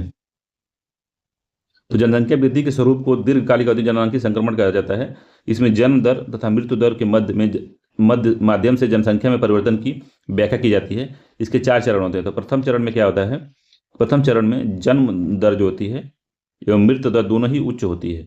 जन्म दर और प्रथम चरण में जन्म दर एवं उच्च मृत्यु दर होती है, दोनों ही उच्च होती हैं प्रथम चरण में, ठीक है। जनसंख्या में स्थिरता रहती है, क्योंकि जितना जन्मे उससे अधिक मर गए, जब उसके बराबर मर गए तो स्थिर रहेगी जनसंख्या, ठीक है। द्वितीय चरण में क्या होता है, तो थोड़ा सा विकास होता है, मतलब लोगों के पास थोड़ा पैसा आता है, तो उच्च मतलब समझदारी नहीं आती, पैसा तो आता है मगर समझदारी नहीं आती है। तो ये लोग क्या करते हैं कि हॉस्पिटल, खाना पीना उनका सही सुधरता है, हॉस्पिटल की सुविधाएं बढ़ती हैं, तो अभी समझदारी आई नहीं है, तो उच्च जन्म दर होती है इसमें। अब मृत्यु दर में थोड़ी गिरावट आती है हेल्थ में सुधार होने की वजह से, ठीक है। तो दूसरी अवस्था है, जनसंख्या में तीव्र वृद्धि होती है इस समय। तो 1921 के बाद हमारे देश में ऐसे हुआ था। अगला है कि तृतीय चरण जो है, जन्म दर एवं मृत्यु दर दोनों में गिरावट आती है। थोड़ा सा और आगे पैसा बढ़ता है, तो अब खर्चा जब बढ़ जाता है लोगों का, तो एक लड़के को पढ़ाने में ही मुश्किल बढ़ जाती है, तो क्या करेंगे, तो जन्म दर और हॉस्पिटल की फैसिलिटी और बढ़िया हो जाती है, तो जन्म दर भी कम हो जाता है और मृत्यु दर भी कम हो जाती है। तो इसमें क्या होता है, जनसंख्या की स्थिरता की ओर गमन होता है। चतुर्थ में क्या होता है कि इस चरण में जनसंख्या स्थिर हो जाती है तथा जनसंख्या की औसत आयु ज़्यादा हो जाती है, ठीक है। तो ये 4 चरण है, याद रखिएगा इसको। अगला है कि यूपी 2011 की भारत की जनगणना के अनुसार साक्षरता दर यूपी में कितनी है? तो 70.05 है, 68.21 है, 67.68 है, या 65.41 है। तो उत्तर प्रदेश का साक्षरता दर जो है 67.68 है। सी आंसर सत्य है इसका। ठीक है। और इसमें पूछे तो पुरुष और महिला साक्षरता कितनी है? तो 77.3% पुरुषों की और महिलाओं की लगभग 60% भी नहीं है, तो थोड़ी दयनीय स्थिति है। अगला है कि जनगणना 2011 के अनुसार अनुसार उत्तर प्रदेश में संदर्भ में निम्न आंकड़ों में से कौन सा सही सुमेलित नहीं है? तो देश की जनसंख्या में उत्तर कितना है इसका? 18.5 लिखा है। ठीक है। तो देश की जनसंख्या में उस समय था 2011 की जनगणना के अनुसार देश की जनसंख्या में 16.65 था, 17.16 के आसपास था। ठीक है। तो यही गड़बड़ हो गया था, और वर्तमान में तो 20-22 हो गया होगा अभी तक। तो अब कितने साल के बाद? 14 साल पहले की बात है ये। पहला ही गलत है इसका, ए आंसर सत्य है, यही सही सुमेलित नहीं है। बाकी प्रति वर्ग घनत्व जो है 829 है उत्तर प्रदेश में। उत्तर प्रदेश 2001 से 2011 की में दशक जनसंख्या में परसेंटेज वृद्धि जो हुई है 20.23% की हुई है। महिला साक्षरता देखें उससे पहले की 57.18% है। ये बात याद रखिएगा। अगला है कि निम्नलिखित में से किस राज्य की जनसंख्या सर्वाधिक है? तो महाराष्ट्र है, बिहार है, गुजरात है, उत्तर प्रदेश है। तो उत्तर प्रदेश की सर्वाधिक है। ठीक है, सी आंसर सही है। 19,98,12,314। ठीक है। सेकेंड पे महाराष्ट्र है, थर्ड पे बिहार है। अगला कथन कारण वाला क्वेश्चन है कि कथन कहता है कि भारत की जनगणना हर 10 वर्ष पर की जाती है। कारण क्या है कि 10 वर्ष की अवधि के दौरान भारत की जनसंख्या अधिकांशतः अपरिवर्तित रही है। तो अधिकांशतः अपरिवर्तित नहीं रही है भाई, कैसे, कौन कह दिया? अधिकांशतः अपरिवर्तित कैसे हो जाएगी? तो एक सही है, आर गलत है। ठीक है, ये सही है, आर गलत है, सी आंसर सत्य है इसका। ठीक है। परिवर्तित नहीं, बदलती रहती है। अब महाविभाजन वर्ष किसे कहते हैं? तो 2021 को कहते, तो 1921 को कहते हैं। तो 1921 को महाविभाजक वर्ष को छोड़कर हमेशा जनसंख्या में वृद्धि ही रही है, अतः आर असत्य है। ठीक है। तो यहाँ पे इस प्रकार प्रश्न कथन जो है ये सब है। भारत में पहली बार जनगणना जो है 1872 में लॉर्ड मेयो के शासनकाल में हुई थी, लेकिन नियमित जनगणना 1881 में प्रारंभ हुई, और प्रत्येक 10 वर्ष बाद जनगणना की जाती है।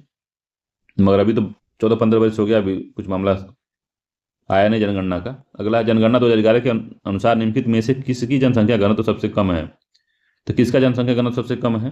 तो उत्तर प्रदेश का, बिहार का, पश्चिम बंगाल का, केरल का। तो सबसे अधिक बिहार का है जनसंख्या घनत्व, 1106 लोग रहते हैं 1 वर्ग किलोमीटर में। 1128 लोग पश्चिम बंगाल में रहते हैं, केरल में 860 लोग रहते हैं, उत्तर प्रदेश में 829 लोग रहते हैं। तो उत्तर प्रदेश का सबसे कम है, ए आंसर सही है इसका। ठीक है। अगला क्वेश्चन है, ए इसका सही है। अगला, 2011 की जनगणना के अनुसार कौन सा आदर्श वाक्य उपयोग किया गया था? तो our future, our country, our country, our senses, people of India, our senses, our future. तो किसका क्या लोगो था इनका भाई? तो our senses, our future, D answer सही है, यही इनका लोगो था। लोगो कह रहे हैं इनका मतलब यही, इनके इसी शीर्षक से ये आगे बढ़े थे। ठीक है। थीम आदर्श वाक्य इनका था। अगला क्वेश्चन है, निम्नलिखित राज्यों में 2011 की जनगणना के अनुसार उसके नगरीकरण के अवरोही क्रम में व्यवस्थित कीजिए तथा राज्यों को नीचे दिए गए कूट की सहायता से बताना है। तो नगरीकरण के बताना है। सबसे अधिक नगरीकरण किसमें है? तो गोवा में 3 सर्वाधिक हो गया, फिर मिजोरम में है, फिर से तमिलनाडु में, फिर उसके बाद केरल आता है। ठीक है। तो कौन सा होगा? 3 मिजोरम हो गया ना, 3-2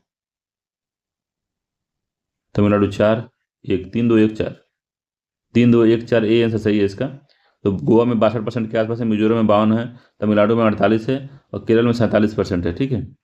तो याद रखिएगा। अगला कथन और कारण वाला क्वेश्चन है कि कथन एक कह रहा है कि भारत में सन 2000 के पश्चात शहरीकरण में तीव्र वृद्धि हुई है। भारत में मोबाइल संप्रेषण के क्षेत्र में क्रांति हो रही है। तो दोनों कथन सही है, मगर व्याख्या सही नहीं है। ठीक है। कथन तो दोनों ही सत्य है, मगर उसका व्याख्या जो है एकदम से सही नहीं है। तो बी आंसर सत्य है इसका। बी आंसर सही है। ए आर दोनों सेम, और उसकी व्याख्या नहीं करता। 52वां, निम्नलिखित में से किस राज्य में 2011 की जनगणना के अनुसार 10 लाख प्लस के नगरीय समूह नहीं है? तो 10 लाख से अधिक के शहरी नहीं है। तो कौन सा ऐसा राज्य है? तो हरियाणा है, जम्मू कश्मीर है, उड़ीसा है, झारखंड है। तो 10 लाख से अधिक जनसंख्या वाले शहर नहीं है, किस राज्य में है बताना है आपको। तो उड़ीसा में नहीं है, सी आंसर सही है, उड़ीसा में नहीं है। अगला है, भारत की जनगणना 2011 के अनुसार सर्वाधिक जनसंख्या निम्नलिखित नगरीय युग्म में से किस में दर्शाती है, किसमें दर्शित है जिसमें सबसे सर्वाधिक जनसंख्या है? कोलकाता, दिल्ली, दिल्ली बेंगलुरु, मुंबई कोलकाता, मुंबई दिल्ली। तो किसमें सर्वाधिक है 93 का? तो मुंबई और दिल्ली में है, डी आंसर इसका सही है, मुंबई और दिल्ली में। ठीक है। अगला है, 2011 की जनगणना के अनुसार भारत की जनसंख्या विश्व की जनसंख्या का कितना परसेंटेज है? 17.31%, 18%, 18.9%, 19.05%। तो कितना परसेंट है भाई, इसको बताइए। तो 17.5%, 17.5 या 18% के आसपास हो गई है, 18% इस वर्तमान में होगी पूछेगा तो। ठीक है। और जो है, भारत विश्व के कुल भूभाग का मात्र 2.4% भारत के पास है। जनसंख्या कितनी है? तो 18%, 18-19% के आसपास है विश्व की पूरी जनसंख्या का भारत के पास। समझ सकते हैं कम जनसंख्या, कितना कम भूमि है, कितना लोग रहते हैं, कैसे रहते होंगे। अगला है, इस संविधान से और राज्य व्यवस्था से क्वेश्चन है। तो पूछ रहा है कि निम्नलिखित में से कौन एक भारतीय संविधान के अंतर्गत आपात की उपबंध का आधार नहीं है? तो युद्ध है, बाह्य आक्रमण है, आंतरिक अशांति या सशस्त्र विद्रोह। तो सशस्त्र विद्रोह है, आंतरिक अशांति नहीं है। ठीक है। तो डी आंसर नहीं है इसका। संविधान 44 में संविधान संशोधन किया गया था, उसके तहत 1978 में इसमें कहा गया था कि सशस्त्र विद्रोह की जगह पे, आंतरिक अशांति की जगह पे सशस्त्र विद्रोह रखा गया। ठीक है। आंतरिक अशांति शब्द को हटा दिया गया, वहां पे सशस्त्र विद्रोह रख दिया गया कि बस आंतरिक अशांति की वजह से आप है इमरजेंसी नहीं लगा सकते। 56 नंबर क्वेश्चन है कि भारतीय संविधान के संदर्भ में निम्न कथनों पर विचार करना है। तो पहला, संघ मंत्रिपरिषद लोकसभा के प्रति सामूहिक रूप से उत्तरदायी होती है। तो हाँ, होती है। दूसरा, संघ के मंत्री प्रधानमंत्री के प्रसाद पर्यंत अपने पद धारण करते हैं। संघ के मंत्री है, प्रधानमंत्री के प्रसाद पर्यंत पद धारण करते हैं। तो नहीं, राष्ट्रपति की करते हैं, राष्ट्रपति के प्रसाद पर्यंत है। तो पहला गलत है, पहला सही है, दूसरा गलत है। केवल एक सही है, ए आंसर सही है, केवल एक ही सत्य है। ठीक है। तो भारतीय संविधान के जो 75(3) में कहा गया है कि संघ की मंत्रिपरिषद लोकसभा के प्रति उत्तरदायी होगी, जबकि 75(2) के अनुसार संघ के मंत्री राष्ट्रपति के प्रसाद पर्यंत पद धारण करेंगे, ये बात कही गई है। 57 नंबर क्वेश्चन है, कह रहा है कि सूची 1 को सूची 2 से मिलाना है। तो 7वीं अनुसूची दी है, 8वीं अनुसूची दी है, और क्या दिया है, और 9वीं है और 10वीं है। ठीक है। तो 7वीं है, 8वीं है, 9वीं है, 10वीं है। तो जो 7वीं अनुसूची है उसमें क्या है, तो 7वीं अनुसूची में दिया हुआ है विधायी शक्तियों का वितरण। तो 3 हो गया, पहले का छोटा कर देता हूं इसको, देखिए। तो 7वीं का 3 हो गया। ठीक है। 8वीं का भाषा हो गया, 1 हो गया, तो 3 1। और 9वीं का हो गया कुछ अधिनियमों का विधि मान्यकरण, मतलब कुछ अधिनियम ऐसे हैं जिसको हम 9वीं में डाल देंगे तो उसका जो है न्यायिक पुनरावलोकन नहीं होगा।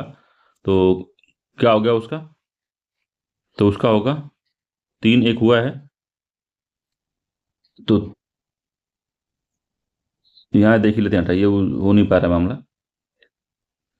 तो 7वीं अनुसूची है, 1 में विधि शक्तियों का वितरण है। 8वीं अनुसूची है भाषा। 9वीं है कुछ अधिनियमों का विनियमीकरण, और 10वां है दल बदल कानून। ठीक है। तो कौन सा आंसर सही है इसका? 3 1 4 2 सी आंसर सही है इसका, 3 1 4 2।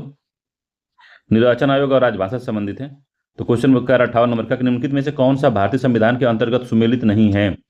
तो पंचायत भाग 9 में है, नगर पालिका 9 क में है, सहकारी समितियां 9 ख में है, अधिकरण जो दिया है 10 में दिया है। तो अधिकरण जो है भाग 14 क में है। ठीक है, भाग 14 क में अधिकरण दिया हुआ है। ठीक है। तो डी वाला सही सुमेलित नहीं है इसका। अगला क्वेश्चन है कि पंचायती राज व्यवस्था व संविधान संशोधन अनुसूचियां दिया हुआ है, टॉपिक है। तो 59 नंबर क्वेश्चन है कि भारतीय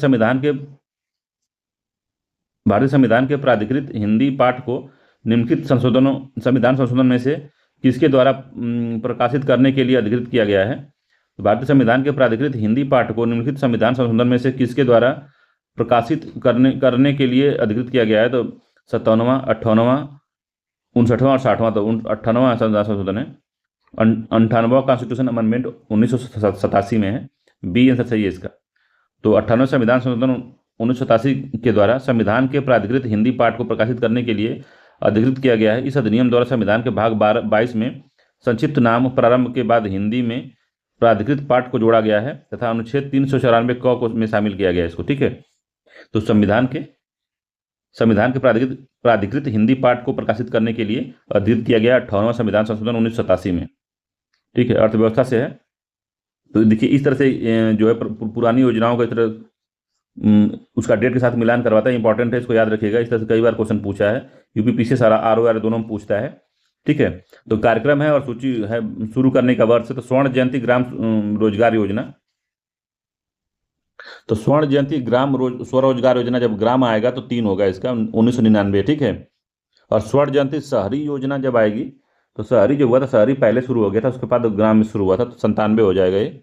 एक होगा जवाहर रोजगार योजना, तो जवाहर रोजगार योजना 1989 में आई थी, तो 2 हो गया। राष्ट्रीय स्वास्थ्य ग्रामीण स्वास्थ्य मिशन 2005 में आया था, तो राष्ट्रीय ग्राम स्वास्थ्य मिशन को याद रखिएगा और स्वर्ण जयंती ग्राम स्वरोजगार योजना को, इसको याद रखिएगा। ये 2 इंपॉर्टेंट है, लगातार पूछा है इसको। तो 3 1 2 4, 3 1 2 4 इसका सी आंसर सही है, 3 1 2 4। ठीक है, तो याद रखिएगा सी आंसर सही है इसका। काफी इंपॉर्टेंट क्वेश्चन है ये, कई बार पूछता है। ठीक है, अब पूछ रहा है आर्थिक नियोजन एवं राष्ट्रीय आय पे क्वेश्चन पूछ रहा है। कह रहा है निम्नलिखित में से किस भारतीय पंचवर्षीय योजना में सभी विकासात्मक प्रयासों के सार के रूप में मानव विकास को मान्यता दी गई थी? तो मानव विकास के लिए मान्यता दी गई थी, तो मेरे क्रैश कोर्स में पूरा बताया गया है कि किसमें मानव विकास की बात की गई, तो आज ही अपलोड किया है, इसको आप देख लीजिएगा। ठीक है, तो 7वीं पंचवर्षीय योजना 8वीं में, 6ठी पंचवर्षीय योजना या 5वीं पंचवर्षीय योजना, तो 8वीं थी, बी आंसर सही है। तो 1992 से लेकर 97 द्वारा सभी विकासात्मक प्रयासों के सार के रूप में ह्यूमन डेवलपमेंट को प्राथमिकता प्रदान की गई, क्योंकि 5वीं पंचवर्षीय योजना में गरीबी उन्मूलन, 6ठी पंचवर्षीय योजना में गरीबी निवारण और रोजगार सृजन, और 7वीं पंचवर्षीय योजना में भोजन, काम और उत्पादन को प्राथमिकता दी गई थी। तो गरीबी निवारण का जो है, गरीबी हटाओ, ये गरीबी उन्मूलन 5वीं में है। ठीक है, 5वें में गरीबी हटाओ। ठीक है, 6ठे में है गरीबी, 6ठे पंचवर्षीय योजना में गरीबी निवारण और रोजगार सृजन, ये बात है। तो दोनों में गरीबी है, 5वीं 6वीं में गरीबी हटाओ, जो गरीबी उन्मूलन जो है वो 5वें में है। 62 नंबर क्वेश्चन कह रहा है कि निम्नलिखित में से कथनों विचार करना है। तो जीएसटी परिषद की अध्यक्षता संघीय वित्त मंत्री करते हैं और केंद्र के राजस्व तथा वित्त के प्रभारी राज्य मंत्री इसके सदस्य होते हैं। जीएसटी परिषद कर दर में छूट वाली वस्तुओं के बारे में निर्णय करेगी और नई कर नीति निर्धारित करेगी, और राज्य सरकार के पास वैट उगाही का विकल्प होगा यदि वे चाहें। तो वैट का नहीं है, वैट को शामिल कर लिया गया है जीएसटी में। ठीक है, ये तीसरा वाला नहीं है, पहला ठीक है, दूसरा भी ठीक है। ऑप्शन देखते हैं हम लोग, तो केवल 1 2 सही है, डी आंसर सही है इसका, 1 2 सही। ठीक है, डी आंसर सही है, तो 1 2 सही है, बाकी सही नहीं है। तो 101वां कॉन्स्टिट्यूशन अमेंडमेंट 279A संविधान का आर्टिकल है, इसी में व्याख्या बात की गई उसकी, जीएसटी काउंसिल की। अगला कृषि उद्योग एवं व्यापार, तो कृषि उद्योग एवं व्यापार से क्वेश्चन है। 63 2015-16 में भारत का कौन सा राज्य गेहूं का सबसे बड़ा उत्पादक है? तो अब उस समय छोड़िए, भारतीय अभी उत्तर प्रदेश सबसे नंबर 1 पे है। तो जब 21-22 के आंकड़े के अनुसार उत्तर प्रदेश 31%, अब इसको 10% बढ़ाने में हालत खराब हो जाएगी इनकी, मध्य प्रदेश की। उत्तर प्रदेश हमेशा ही रहेगा लगभग कई वर्षों तक। ठीक है, तो उत्तर प्रदेश से बी आंसर सही है। इस तरह से क्वेश्चन पूछता है, ये भी ध्यान दीजिएगा। कृषि के कुछ कृषि का एक क्रैश कोर्स मैं करा दूंगा, जिससे आपका पूरा जो है कृषि वाला मामला खत्म हो जाएगा। ठीक है, अगला किसान क्रेडिट कार्ड योजना के संबंध में निम्न कथनों विचार किए। तो ये भी पूछता है कब शुरू की गई थी, इसको मिलान कराता है। ठीक है, तो ये भी काफी इंपॉर्टेंट है।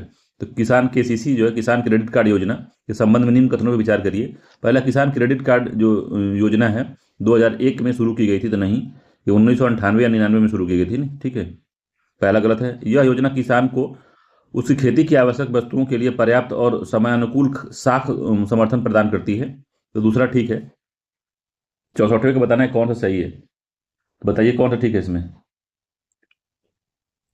बी आंसर सही है, केवल दूसरा सही है। तो जो किसान क्रेडिट कार्ड जो योजना शुरू हुई थी 1998 से 99 में शुरू हुई थी। ठीक है, इस योजना के तहत किसानों को उनकी खेती आवश्यकताओं के लिए पर्याप्त और समयानुकूल साख प्रबंध किया गया। किसान क्रेडिट कार्ड योजना का उद्देश्य बैंकिंग व्यवस्था से किसानों को समुचित और यथा सरल आसान तरीके से लोन देने की बात की गई है कुल मिला के।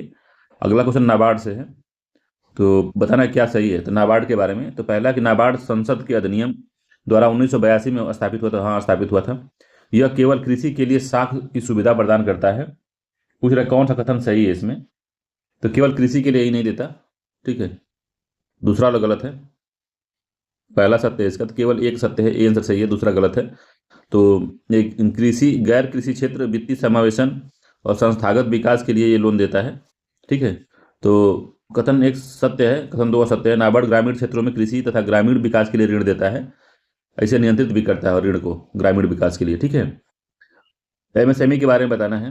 तो सूक्ष्म एवं लघु एवं मध्यम उद्यम विकास अधिनियम पारित हुआ था, तो कब पारित हुआ? 2005 में, 2006 में, या 2007 में, 2008 में? 2006 में पारित हुआ था, बी आंसर सही है इसका। तो 2 अक्टूबर 2006 में प्रभावी हुआ था सूक्ष्म लघु एवं मध्यम उद्यम विकास अधिनियम, ठीक है। इंपॉर्टेंट है, याद रखिएगा इसको, इसका रिपीट करता है इसको। अगला क्वेश्चन है कि लघु निर्माण उद्योग में, तो लघु निर्माण उद्योग में प्लांट एवं मशीनरी के विनियोग की मात्रा होनी चाहिए। तो प्लांट एवं मशीनरी की विनियोग की मात्रा कितनी होनी चाहिए? 10 लाख रुपए से अधिक। तो लघु निर्माण वाले में, तो अभी जो है 2006 में जो अधिनियम आया था, तो उसमें बदलाव भी होता रहता है। तो एमएसएमई में कितना है अभी वर्तमान में? तो लघु निर्माण उद्योग में प्लांट एवं मशीनरी में विनियोग में कितना निवेश होना चाहिए? तो सूक्ष्म एवं मध्यम लघु विकास अधिनियम 2006 के तहत 25 लाख से ऊपर, किंतु 5 करोड़ से अधिक नहीं होना चाहिए, ठीक है। तो सी आंसर इसका सही है। तो 25 लाख से ऊपर और 5 करोड़ से कम, ठीक है। अगला मुद्रा बैंकिंग से संबंधित है। क्वेश्चन कह रहा है 68 नंबर का कि उपभोक्ता सहकारी भंडार स्थापित किए जाते हैं। तो उपभोक्ता सहकारी भंडार स्थापित किए जाते हैं सदस्यों द्वारा, सहकारी समितियों के निबंधन द्वारा, केंद्र सरकार द्वारा या राज्य सरकार द्वारा? किसके द्वारा किए जाते हैं बताइए? उपभोक्ता सहकारी भंडार समिति किसके द्वारा ये किए जाते हैं भाई? इंपॉर्टेंट क्वेश्चन है ये। तो सदस्यों द्वारा किए जाते हैं, ए आंसर इसका सही है, ठीक है। तो सहकारी समिति लोग ऐसा संघ होता है जो अपने पारस्परिक लाभ, सामाजिक, आर्थिक, सांस्कृतिक के लिए स्वेच्छापूर्वक सहयोग करते हैं और उपभोक्ता सहकारी भंडार सदस्यों द्वारा स्थापित किए जाते हैं, जबकि इनका पंजीकरण सहकारी समितियों के निबंधन के द्वारा किया जाता है, ठीक है। याद रखिए इसको। अगला क्वेश्चन है, सूची 1 को सूची 2 से मिलाना है और बताना है क्या सही है। तो सूची 1 सूची 2 से, सूची 1 कह रही है 2 है, तो कह रहा है सूची 1 में कैपिटल गेन टैक्स है, सेंट्रल एक्साइज ड्यूटी है, कस्टम ड्यूटी है और कॉर्पोरेट टैक्स है। तो कौन इसमें आयकर है, कौन फैक्ट्री निर्मित वस्तु पे है, किसी कौन सा आयात पे लगता है, कौन सा संपत्ति विक्रय पे लगता है? तो कैपिटल गेन टैक्स जो है विक्रय पे लगता है, ठीक है, 4 हो गया। कस्टम ड्यूटी है, कस्टम ड्यूटी किस पे लगता है? तो आयात पे लगता है ना कस्टम ड्यूटी, 3 हो गया। तो पहला 4 है, डी वाला 3 है। कॉर्पोरेट टैक्स है ना भाई, कस्टम नहीं है, कॉर्पोरेट है। कस्टम तीसरा वाला 3 है। तो ए 4 है और सी 3 है, ए 4 सी 3 है, ए आंसर इसका सही है, ठीक है। कॉर्पोरेट टैक्स होता है आय पर लगता है, ठीक है, 1 हो गया। सेंट्रल एक्साइज ड्यूटी जो है फैक्ट्री निर्मित वस्तुओं पर लगता है, 2 हो गया। तो 4 2 1 3 सही है, ए आंसर ठीक है इसका, ठीक है, याद रखिएगा। अगला है सेबी अधिनियम कब पारित हुआ था? सेबी अधिनियम 1956 में, 1962 में, 1992 में, 2003 में। तो सेबी अधिनियम पारित हुआ था, सी आंसर सही है सेबी वाले में, 1992 में पारित हुआ था। तो ये भी पूछता सेबी, अब नाबार्ड था, नाबार्ड 1982 में हुआ था, सेबी जो हुआ था 1992 में हुआ था, इसको याद रखिएगा, इंपॉर्टेंट है, कई बार पूछा है। इसका हेडक्वार्टर जो है सेबी का मुंबई में है, ठीक है। अगला क्वेश्चन है, निम्नलिखित में से कौन ट्रांजिस्टर का एक महत्वपूर्ण भाग है? ट्रांजिस्टर का महत्वपूर्ण भाग है आर्सेनिक है, जर्मेनियम है, ऑक्सीमियन है, रेडियम है। तो जर्मेनियम जो है ट्रांजिस्टर का सबसे बड़ा भाग है, ठीक है। जर्मेनियम जो है अर्धचालक है, इसमें इम्प्योरिटी मिला के इसको चालकता में कन्वर्ट किया जाता है, तो इसका बी आंसर सही है, जर्मेनियम है। अगला क्वेश्चन है, अच्छा ये भी पूछता है, उल्लेखनीय है कि अर्धचालकता की चालकता जो है सामान्य ताप पर चालक एवं विद्युत रोधी पदार्थों के मध्य होता है। मतलब जैसे ताप बढ़ाते हैं इनका, तो इनकी चालकता भी बढ़ने लगती है, ताप बढ़ने पर इनकी चालकता बढ़ती है, याद रखिएगा। अगला कथन है कि ए ए है कि हल्के रंगीन कपड़े को गर्मी में वरीयता दी जाती है, सही है। हल्के रंग ऊष्मा को कम अवशोषित करते हैं, तो ये भी बात है, दोनों ही कथन सही है, उसकी व्याख्या भी कर रहा है, ठीक है, ए आंसर सही है। तो हल्के रंगीन कपड़े गर्मी में बरती जाती है क्योंकि हल्के रंग ऊष्मा का कम अवशोषण करते हैं। ठीक है। अगला है, निम्नलिखित में से कौन सा सही सुमेलित है? तो यंत्र है उसको सुमेलित करवाता है। तो कई बार पूछता है, इंपॉर्टेंट है ये, इस वाले ये अलग हर एग्जामों में पूछ लेता है साइंस वाले भाग में। ठीक है, तो बताइए थर्मो रेसिस्टर क्या होता है? और उसके अलावा क्या है? संधारित्र है, मतलब कैपेसिटर। बाइपोलर जंक्शन ट्रांजिस्टर, जिसमें जंक्शन डायोड। पूछ रहा है कौन सा सही सुमेलित है? तो थर्मो रजिस्टर जो होता है इलेक्ट्रॉनिक थर्मामीटर होता है। संधारित्र थर्मामीटर है। बाइपोलर जंक्शन ट्रांजिस्टर जो दृष्टिकारी होता है। और जंक्शन डायोड जो है आवर्धक है। तो कौन सा जो है सही सुमेलित है इसमें? तो इसमें पहला जो है सही सुमेलित है, थर्मो रजिस्टर जो होता है इलेक्ट्रॉनिक थर्मामीटर होता है। ए आंसर इसका सही है। ठीक है, बाकी सब सही नहीं है। अगला है, निम्नलिखित में से किसका उपयोग विस्फोटक उत्पादन में किया जाता है? तो ग्लिसरॉल है, मेथेनॉल है, यूरिया है, ऑक्जेलिक एसिड है। तो ग्लिसरॉल का यूज किया जाता है, ये आंसर सही है। ग्लिसरॉल का यूज किया जाता है। ग्लिसरॉल, उल्लेखनीय है कि ग्लिसरॉल एक कार्बनिक यौगिक है जो शांत नाइट्रिक अम्ल तथा शांत सल्फ्यूरिक अम्ल की उपस्थिति में नाइट्रोग्लिसरीन ग्लिसरीन बनाता है, जिसमें एक विस्फोटक पदार्थ है ये। निम्नलिखित में से किसका उपयोग दिया सलाई के निर्माण में किया जाता है? तो काला फास्फोरस है कि लाल फास्फोरस का? दोनों में से एक है, तो लाल फास्फोरस का यूज किया जाता है। सी आंसर सत्य है, लाल फास्फोरस। निम्नलिखित में से कौन सा सही रूप से सुमेलित नहीं है? तो ईस्ट है किण्वन में, कैसीन है दूध प्रोटीन, एलोवेरा है आवृतबीजी है, घटपर्णी जो है परजीवी आवृत्ति है। तो कौन सा जो है इसमें सही सुमेलित नहीं है, बताना है आपको।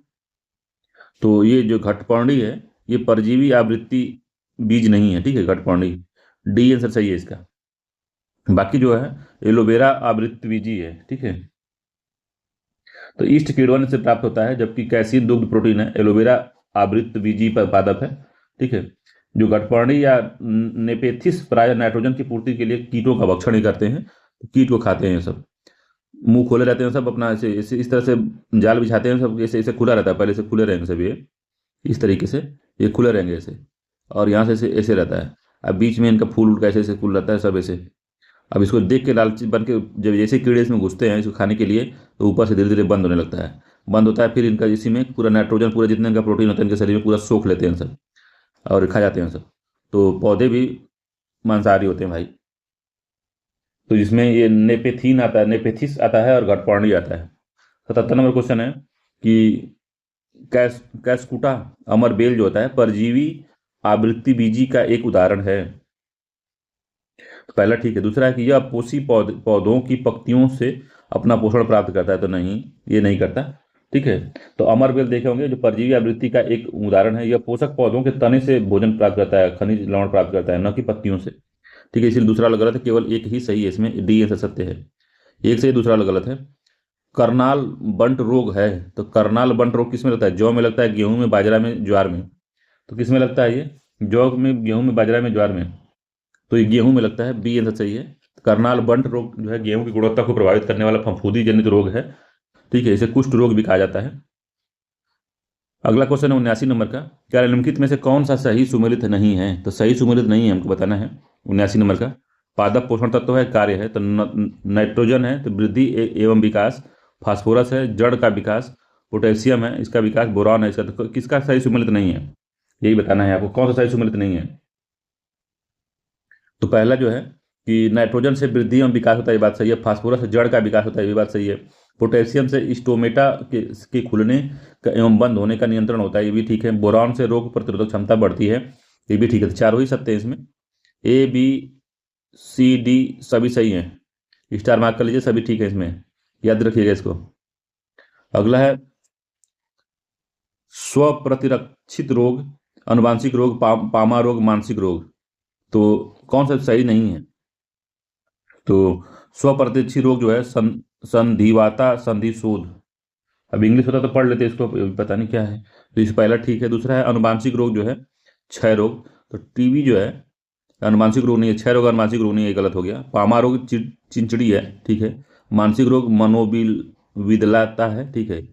इसका बी वाला गड़बड़ है। जो अनुवांशिक रोग है क्षय रोग नहीं होता। तपेदिक अथवा क्षय रोग जीवाणु जनित रोग है, बैक्टीरिया से होता है, न कि अनुवांशिक रोग है। ठीक है, वर्णबंधता हीमोफीलिया ये जो है अनुवांशिक रोग है। ठीक है, अगला, सांप के जहरीले विषदंत होते हैं जो रूपांतरित रूप है। तो सांप के जो जहरीले विषदंत होते हैं वो किसका रूपांतरित है? तो चिबुकास्ती दंत के, तालु दंत के, और स्वानीय दंत के, या जम्भिका दंत के। तो जम्भिका दंत के, डी आंसर सही है। जम्भिका दंत के हैं, याद रखिएगा, डी आंसर सही है। जो सांपों का दांत होता है ये तालु के थोड़ा सा आगे होता है, अग्र भाग में। वहां से बहुत स्पीड में वो सब विष फेंकते हैं सब, जिसे एकदम मतलब बहुत धार के साथ विष फेंकते हैं सब। जब कभी गुस्सा जाते हैं सब, कोई कोई जानवर से लड़ते हैं जब वो सब, तो देखिए कैसे विष फेंकते हैं सब वो। अगला है, मच्छर के बारे में क्या कथन सही है, विचार करना है। केवल नर मस्त मच्छर जो है रक्त चूसते नहीं, मादा चूसती है। केवल मादा चूसती है, पहला गलत है। केवल मादा रक्त चूसती है, दूसरा ठीक है। मादा पौधे का रस चूसती है, तो मादा नहीं, ये जो है नर जो है पौधे का रस चूसते हैं। मादा की अपेक्षा नर के डैने बड़े होते हैं, नहीं उनके छोटे होते हैं। नर की अपेक्षा मादा के डैने बड़े होते हैं, तो ये दूसरा ठीक, पांचवा ठीक है। तो 2 और 5 इसका बस सही है, डी आंसर सही है। 2 और 5, बाकी सब गलत है मच्छरों के बारे में। अगला है, सूची 1 को सूची 2 से मिलाना है। तो हड्डियों में उपस्थित होता है लैक्टिक एसिड, सिरका में उपस्थित होता है एथिलीन, दूध का खट्टा होना एसिटिक एसिड, फलों का पकना कैल्शियम फास्फेट। तो एसिटिक एसिड जो होता है 3 हो गया, सॉरी 2 हो गया, एथिलीन, फलों का पकना। हड्डियों में उपस्थित होता है, उपस्थित क्या होता है? तो कैल्शियम फास्फेट होता है, 4 हो गया। सिरका में उपस्थित होता है एसिटिक एसिड, 3 हो गया। दूध खट्टा होता है लैक्टिक एसिड से, तो हड्डियों में उपस्थित होता है, तो 4 होगा ना ये, कैल्शियम फास्फेट होता है। तो 4 3 1 2, 4 3 1 2, 4 3 1 2, डी आंसर सत्य है इसका। डी वाले सही, 4 3 1 2 सही है। तो हड्डियों में उपस्थित होता है कैल्शियम फास्फेट, सिरका में उपस्थित होता है एसिटिक एसिड, दूध खट्टा होना है लैक्टिक एसिड से, फलों का पकना है एथिलीन से। ठीक है, तो ये पूरा मामला है। अगला है 84 नंबर का, कि निम्नलिखित में से कौन सा जो कि सही सुमेलित नहीं है? तो विटामिन ए से रतौंधी लिखा है, विटामिन बी3 से पेलेग्रा रोग है, विटामिन डी से वर्णधनता है, फोलिक एसिड से रक्त अल्पता है। तो सी गड़बड़ है, सी इसका भी होता है सी से। विटामिन डी से जो होता है हड्डियाँ कमजोर होती हैं, रिकेट्स होता है इससे, सूखा रोग जिसको कहते हैं, तो यही सी वाला गड़बड़ है। बाकी सब सही है। तो ए से होता है रतौंधी, बी से होता है पेलाग्रा, डी से होता है सूखा रोग, और फोलिक एसिड से होता है रक्त अल्पता। ठीक है। अगला, सितंबर 2016 में निम्नलिखित में से किस देश के साथ मलेरिया मुक्त घोषित किया गया था? तो उस समय मलेरिया मुक्त घोषित किया गया था किसको? तो बांग्लादेश है, श्रीलंका है, नेपाल है, भारत है। तो उस समय श्रीलंका को किया गया था, उसका बी आंसर सही है, मगर अब तो करंट अफेयर्स था। अगला, निम्नलिखित में से कौन बर्ड फ्लू का कारक है? तो H5N1 है, ये आंसर सही है इसका। ब्लू जो है बर्ड फ्लू, जो कि मुर्गियों से होता है। बर्ड फ्लू एक संक्रमण रोग है जो मुख्यतः मुर्गियों को प्रभावित करता है। H5N1 वायरस जनित रोग मनुष्य में मुर्गियों के माध्यम से अथवा संक्रमित व्यक्ति के माध्यम से संचरित होता है। टैमी फ्लू जो है व्याधि हेतु महत्वपूर्ण औषधि है। अगला क्वेश्चन है, विज्ञान में प्रौद्योगिकी का है। तो अब ये 2016 करंट अफेयर्स है, तो इसको छोड़ देते हैं। तो कह रहा है कि मिसियस उपनाम से प्रणाली विकसित की गई है 2016 में चीन द्वारा। तो मिसियस है क्या? तो मिसियस के बारे में आपको बताना है कि मिसियस क्या है।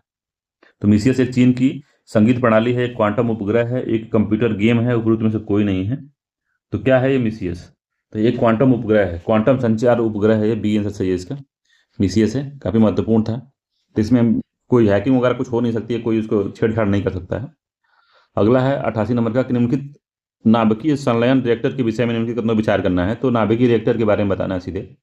वे भारी नाभिकों के विखंडन के सिद्धांत पर कार्य करते हैं।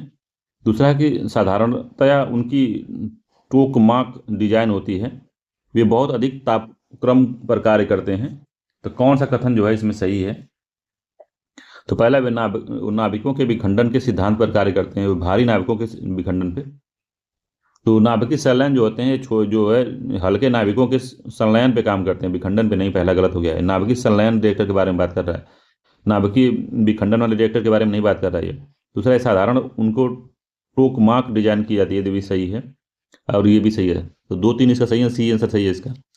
नाभिकीय विखंडन नहीं है, नाभिकीय संलयन पे काम करते हैं सब। अगला, सोलर इम्पल्स 2 जो जुलाई 2016 में अपनी विश्व भ्रमण यात्रा के लिए निकला था, वो किस स्थान पे पूर्ण किया है? तो कायदा में, अदन में, मस्कट में, या अबू धाबी में। तो वो जो है विश्व भ्रमण किया अबू धाबी में उसने पूरा किया। ठीक है, यूएई की राजधानी अबू धाबी में। ठीक है, तो डी आंसर सही है इसका। अगला क्वेश्चन कह रहा है कि ये पर्यावरण पारिस्थितिकी से है। तो निम्नलिखित राष्ट्रीय उद्यानों में सर्वप्रथम सबसे बाद के कालानुक्रम व्यवस्थित करना है और पार्क के नीचे दिए गए कूट से बताना है कौन सा सबसे पहले बना था। सबसे पहले जिम कार्बेट बना था, ठीक है। और कौन बना था? तो जिम कार्बेट बन गया था 1936 में बन गया था भाई। उसके बाद साइलेंट वैली बना था। उसके बाद कान्हा 1955 में बना था, ठीक है। कान्हा 1955। काजीरंगा जो बना था 1974 में बना था। और साइलेंट वैली जो बना था 1984 में, ठीक है। तो 2 हो गया, फिर 4 होगा, फिर 3 होगा, फिर 1 होगा। तो 2 4 1 3, 2 4 1 3, 2 4 1 3। डी आंसर सही है, 2 4 1 3, ठीक है। अगला है प्रश्न में उल्लेखित राष्ट्रीय उद्यानों का वो ये 91 नंबर का है कि पारिस्थितिकी पदछाप की माप की इकाई क्या है। तो पारिस्थितिकी पदछाप मतलब होता है, तो इकोलॉजिकल फुटप्रिंट के बारे में बताना है कि इसकी मापक इकाई क्या है। तो भूमंडलीय हेक्टेयर है, नैनोमीटर है, हॉपर क्यूबिक फीट है, क्यूबिक टन है। तो ए आंसर सही है, भूमंडलीय हेक्टेयर है, ठीक है। ए आंसर सही है। इंपॉर्टेंट का भी क्वेश्चन है, रिपीट कर देगा सब गायब हो जाएगा दिमाग से। भूमंडलीय हेक्टेयर है, याद रखिएगा इसको। अगला, निम्नलिखित में से कौन सा छत्तीसगढ़ में स्थित है। तो अंशी, अंशी जो कर्नाटक में है, ठीक है, ये गलत है। इंद्रावती भी कर्नाटक में है, सॉरी इंद्रावती छत्तीसगढ़ में है। सी वाला इसका आंसर सही है। बाकी बटेला जो है, बटेला जो है कहाँ पे है बटेला, ठीक है। तो ये जो है झारखंड में है। तो बेतला कहिए तो बटेला कहिए, तो बेतला झारखंड में, ठीक है। और जो है गुगामल राष्ट्रीय उद्यान जो है महाराष्ट्र में है, ठीक है, गुगामल। तो सी आंसर सही है कि इंद्रावती जो है छत्तीसगढ़ में स्थित है, इंद्रावती राष्ट्रीय उद्यान। अगला है, मिलान करना है। तो सिमलीपाल उड़ीसा 4 हो गया। दिबांग दिहांग जो अरुणाचल प्रदेश 3 हो गया। नौकरेक जो हो गया मेघालय में 5 हो गया। कोल्ड डेजर्ट हो गया हिमाचल प्रदेश 1 हो गया। तो 4 3 5 1, 4 3 5 1 यही होगा ना। 4 डी आंसर सही हो गया इसका, 4 3 5 1 डी आंसर सही है। इसमें उत्तराखंड बस घालमेल करने के लिए दिया है, यहाँ देख सकते हैं। अगला क्वेश्चन है, भीतरकनिका गरान के संदर्भ में निम्न कथन पर विचार करना है। तो भीतरकनिका राष्ट्रीय उद्यान बहुत इंपॉर्टेंट है, उड़ीसा में है ये। तो यह वंशधारा सुवर्ण रेखा नदियों का डेल्टा पे स्थित है। तो ये ब्राह्मणी और बैतरणी पे है, ब्राह्मणी और बैतरणी के डेल्टा पे, बैतरणी, ठीक है। ये सुवर्ण रेखा और वंशधारा नहीं है, पहला गलत हो गया। दूसरा, ये पश्चिम बंगाल में स्थित नहीं, पश्चिम बंगाल में नहीं, ये उड़ीसा में स्थित है। दोनों ही कथन गलत हैं, इसका डी आंसर सही है। दोनों ही कथन असत्य हैं, ठीक है। दोनों एक्सप्लेन भी कर दिया हूँ कि उड़ीसा में है, और जो ब्राह्मणी और बैतरणी नदियों के उसमें है। इसमें गहीर माथा एक वो जगह बनती है, गहीर माथा। ऑलिव ऑलिव रिडले टर्टल के बारे में आप सुने होंगे, जो ऑलिव रिडले कछुआ होते हैं, वो आके अपना मांस मांस जो है नेस्टिंग करते हैं, घोंसला बनाते हैं, अंडा देते हैं अपना। उसको क्या कहते हैं, क्या गाबा की पता नहीं, इसको क्या कहते हैं, याद नहीं आ रहा है। बस इतना याद रखिए कि जो उड़ीसा तट पे जो है वो ओलिव रिडले आते हैं और वहाँ पे मांस नेस्टिंग करते हैं, ठीक है। डी आंसर सही था इसका। अगला, यूनेस्को ने 2016 में भारत के निम्नलिखित में से किस राष्ट्रीय उद्यान को विश्व धरोहर में शामिल किया। तो काजीरंगा है, कंचनजंगा है, कार्बेट है, फूल की घाटी नेशनल पार्क है। तो कंचनजंगा किया था, बी आंसर सही है, कंचनजंगा किया था, कंचनजंगा। अगला क्वेश्चन है कि 2016 में घोषित संपोषणीय विकास लक्ष्य का सूचकांक में भारत का स्थान कौन सा है। 2023 में देख लेते हैं कौन सा है। 2023 में 112वां था, ठीक है। अगला है, ये सब करंट अफेयर से रहने देते हैं इसको, उस समय करंट अफेयर से। प्रादेशिक सामान्य ज्ञान देख लेते हैं। तो भारत के समस्त राज्यों के में क्षेत्रफल उत्तर प्रदेश का स्थान कौन सा, पहला है, दूसरा है, तीसरा है, चौथा है।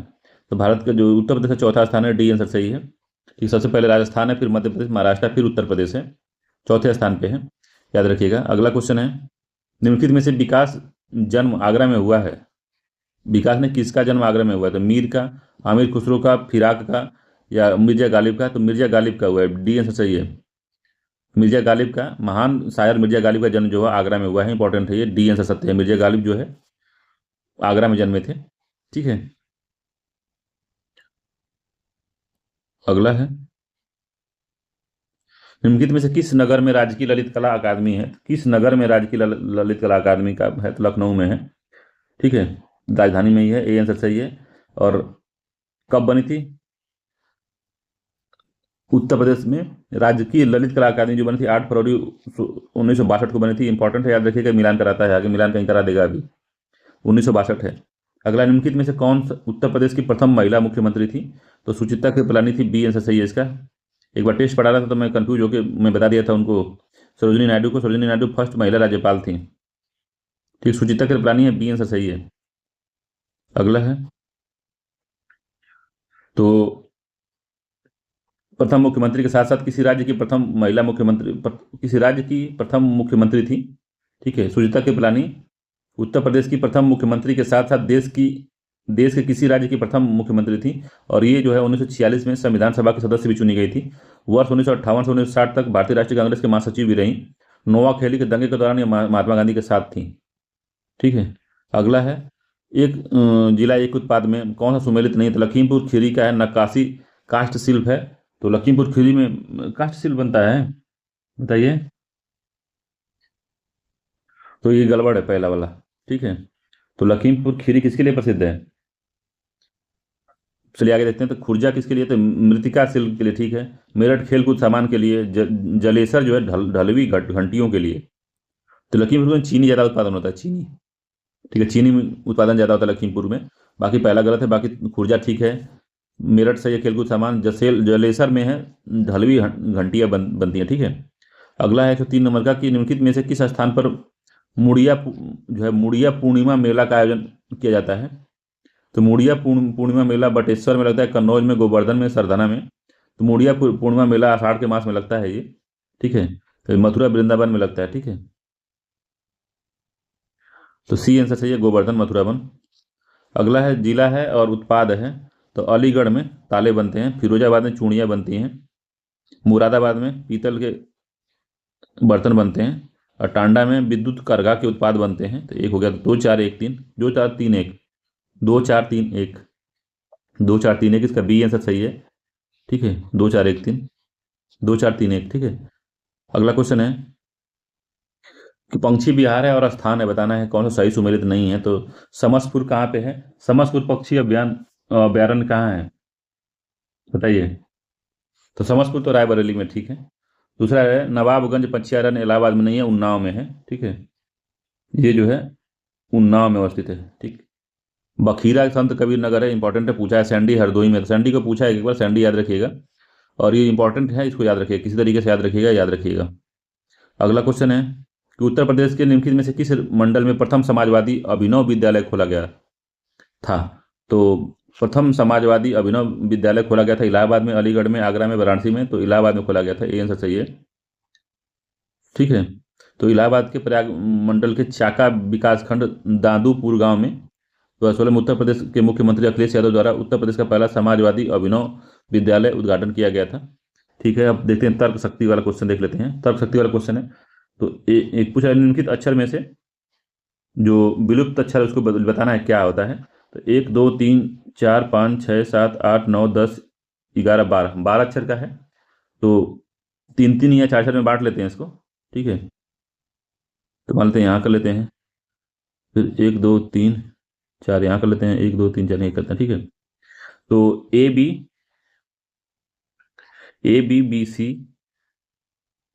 C B A B।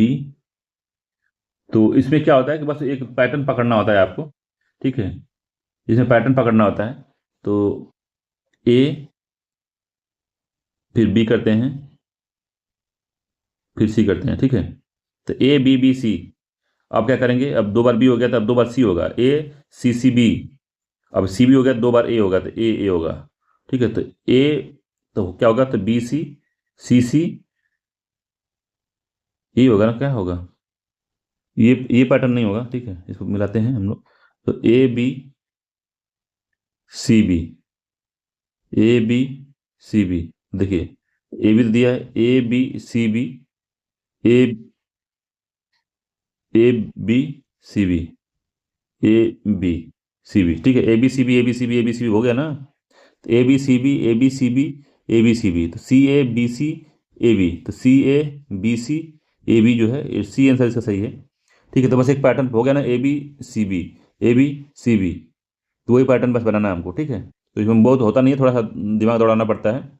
अगला क्वेश्चन है कि सिस्टर को ये 2 1 2 3 और आर को 6 5 8 लिखते हैं, तो अरेस्ट को क्या लिखेंगे? तो इसमें देखिए, तो एक यहाँ क्या है, एक अच्छा है, एक अच्छा है, तो एक का यहाँ 6 लिख देते हैं, ठीक है। आर क्या क्या है, तो आर के यहाँ जो है 5 है, यहाँ भी आर के यहाँ 5 है, तो 5 लिख देते हैं, फिर 5 लिख देते हैं। ई के यहाँ क्या है, तो ई के यहाँ देखिए मिलाइए, ई के यहाँ ये ई से यार ये 4 है, ठीक है, ई के यहाँ 4 है।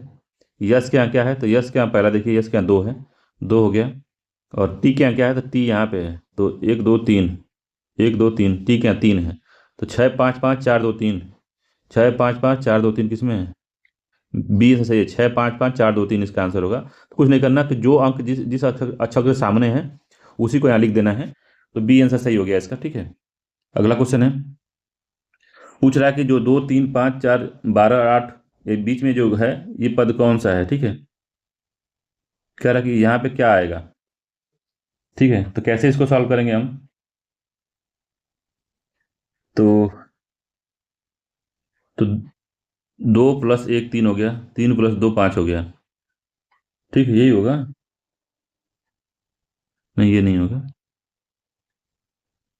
तो इसको देखिए, 2 2 + 1 3 हो गया, ठीक है, 3 प्लस ये एक के बाद एक बार बढ़ा दिए, 2 हो गया, तो 5 हो गया। यहाँ पे 5 + 3 कर दिए तो ये 8 हो गया, 8 + 4 कर दिए तो ये 12 हो गया, 12 + 5 कर दिए तो 17 हो गया, 17 + 5 की 7 7 5 12, 5 7 6 होगा ना, यहाँ पे 5 यहाँ पे आ गया तो 6 होगा, 23 हो गया। 23 + 7 करेंगे, 7 30 हो जाएगा ये, ठीक है। तो डी सी आंसर सही होगा, 30, ठीक है। तो इसका सी वाला आंसर सही होगा, 30 होगा इसका आंसर, सी, ठीक है। याद रखिएगा, इस तरह से इंपॉर्टेंट हो जाता है। अगला है, कह रहा है कि किसी पंक्ति में पी बाएं से 10वें है, तो किसी पंक्ति में जो है पी जो है, पी जो है बाएं से 10वां है, तो 10वां है बाएं से, ठीक है। क्यू दाएं से 12वां है, तो क्यू जो है जो दाएं से 12वां है, ठीक है, 12वां है। परस्पर उनका स्थान बदल दिया गया है, तो जब स्थान बदल दिया गया है, पी और क्यू का अपना स्थान परस्पर बदल दिया, तो पी जो है बाएं से 18वां हो गया, तो पी जो है बाएं से यहाँ पे आ गया पी, तो ये 18वां हो गया, ठीक है। तो यहाँ पे 8 लोग और आ गए, ठीक, तो 18वां है। तो पी और क्यू के अतिरिक्त पंक्ति में अन्य कितनों की संख्या है, ठीक है। तो 18वां पे कौन हो गया, अब 18वां मतलब ये हो गया पी 18वां पे है, तो इधर 11 लोग होंगे, तो 11 और 18 कितना होगा, 18 + 11 कितना हो जाएगा, तो 9 हो गया, 2 29 लोग हो गए टोटल। अब कह रहा है कि इसमें जो है पी और क्यू के अतिरिक्त कितने हैं, तो -2 कर देंगे तो 27 लोग हैं, बी ऐसे 27 लोग हैं इसमें, ठीक। अगला क्वेश्चन है कि जो ये विलुप्त पद है, बताना है कि 3 5 8 13 22 है, तो ये विलुप्त वाला पद इसमें क्या आएगा, ठीक है। तो इसमें कुछ नहीं करना है हमको, ठीक है। तो इसमें है 3 गुणते 2 -1 5 हो गया, 5 गुणते 2 -2 8 हो गया, 8 गुणते 2 -3 13 हो गया, 13 गुणते 2 -4 22 हो गया, 22 गुणते 2 -4 तो 39 हो जाएगा, ठीक है। तो 39 आंसर होगा इसका, बी आंसर सही है, 39, ठीक है। इसका बी वाला आंसर जो है ठीक है, 39 होगा, ठीक है। अगला क्वेश्चन है कि ABZYCDWXEFVY VU, तो देखिए, तो ABCDEF, तो यहाँ होगा GH सबसे पहली बात। अब है तो YZ है, तो PSTUVWXYZ, देखिए जेड को इधर किया, वाई को इधर किया है, तो जेड पहले आ गया, वाई बाद में आ गया है। इसमें क्या है, डब्लू जो पहले है तो WX इसमें किया है, ठीक है, WX सही है इसमें।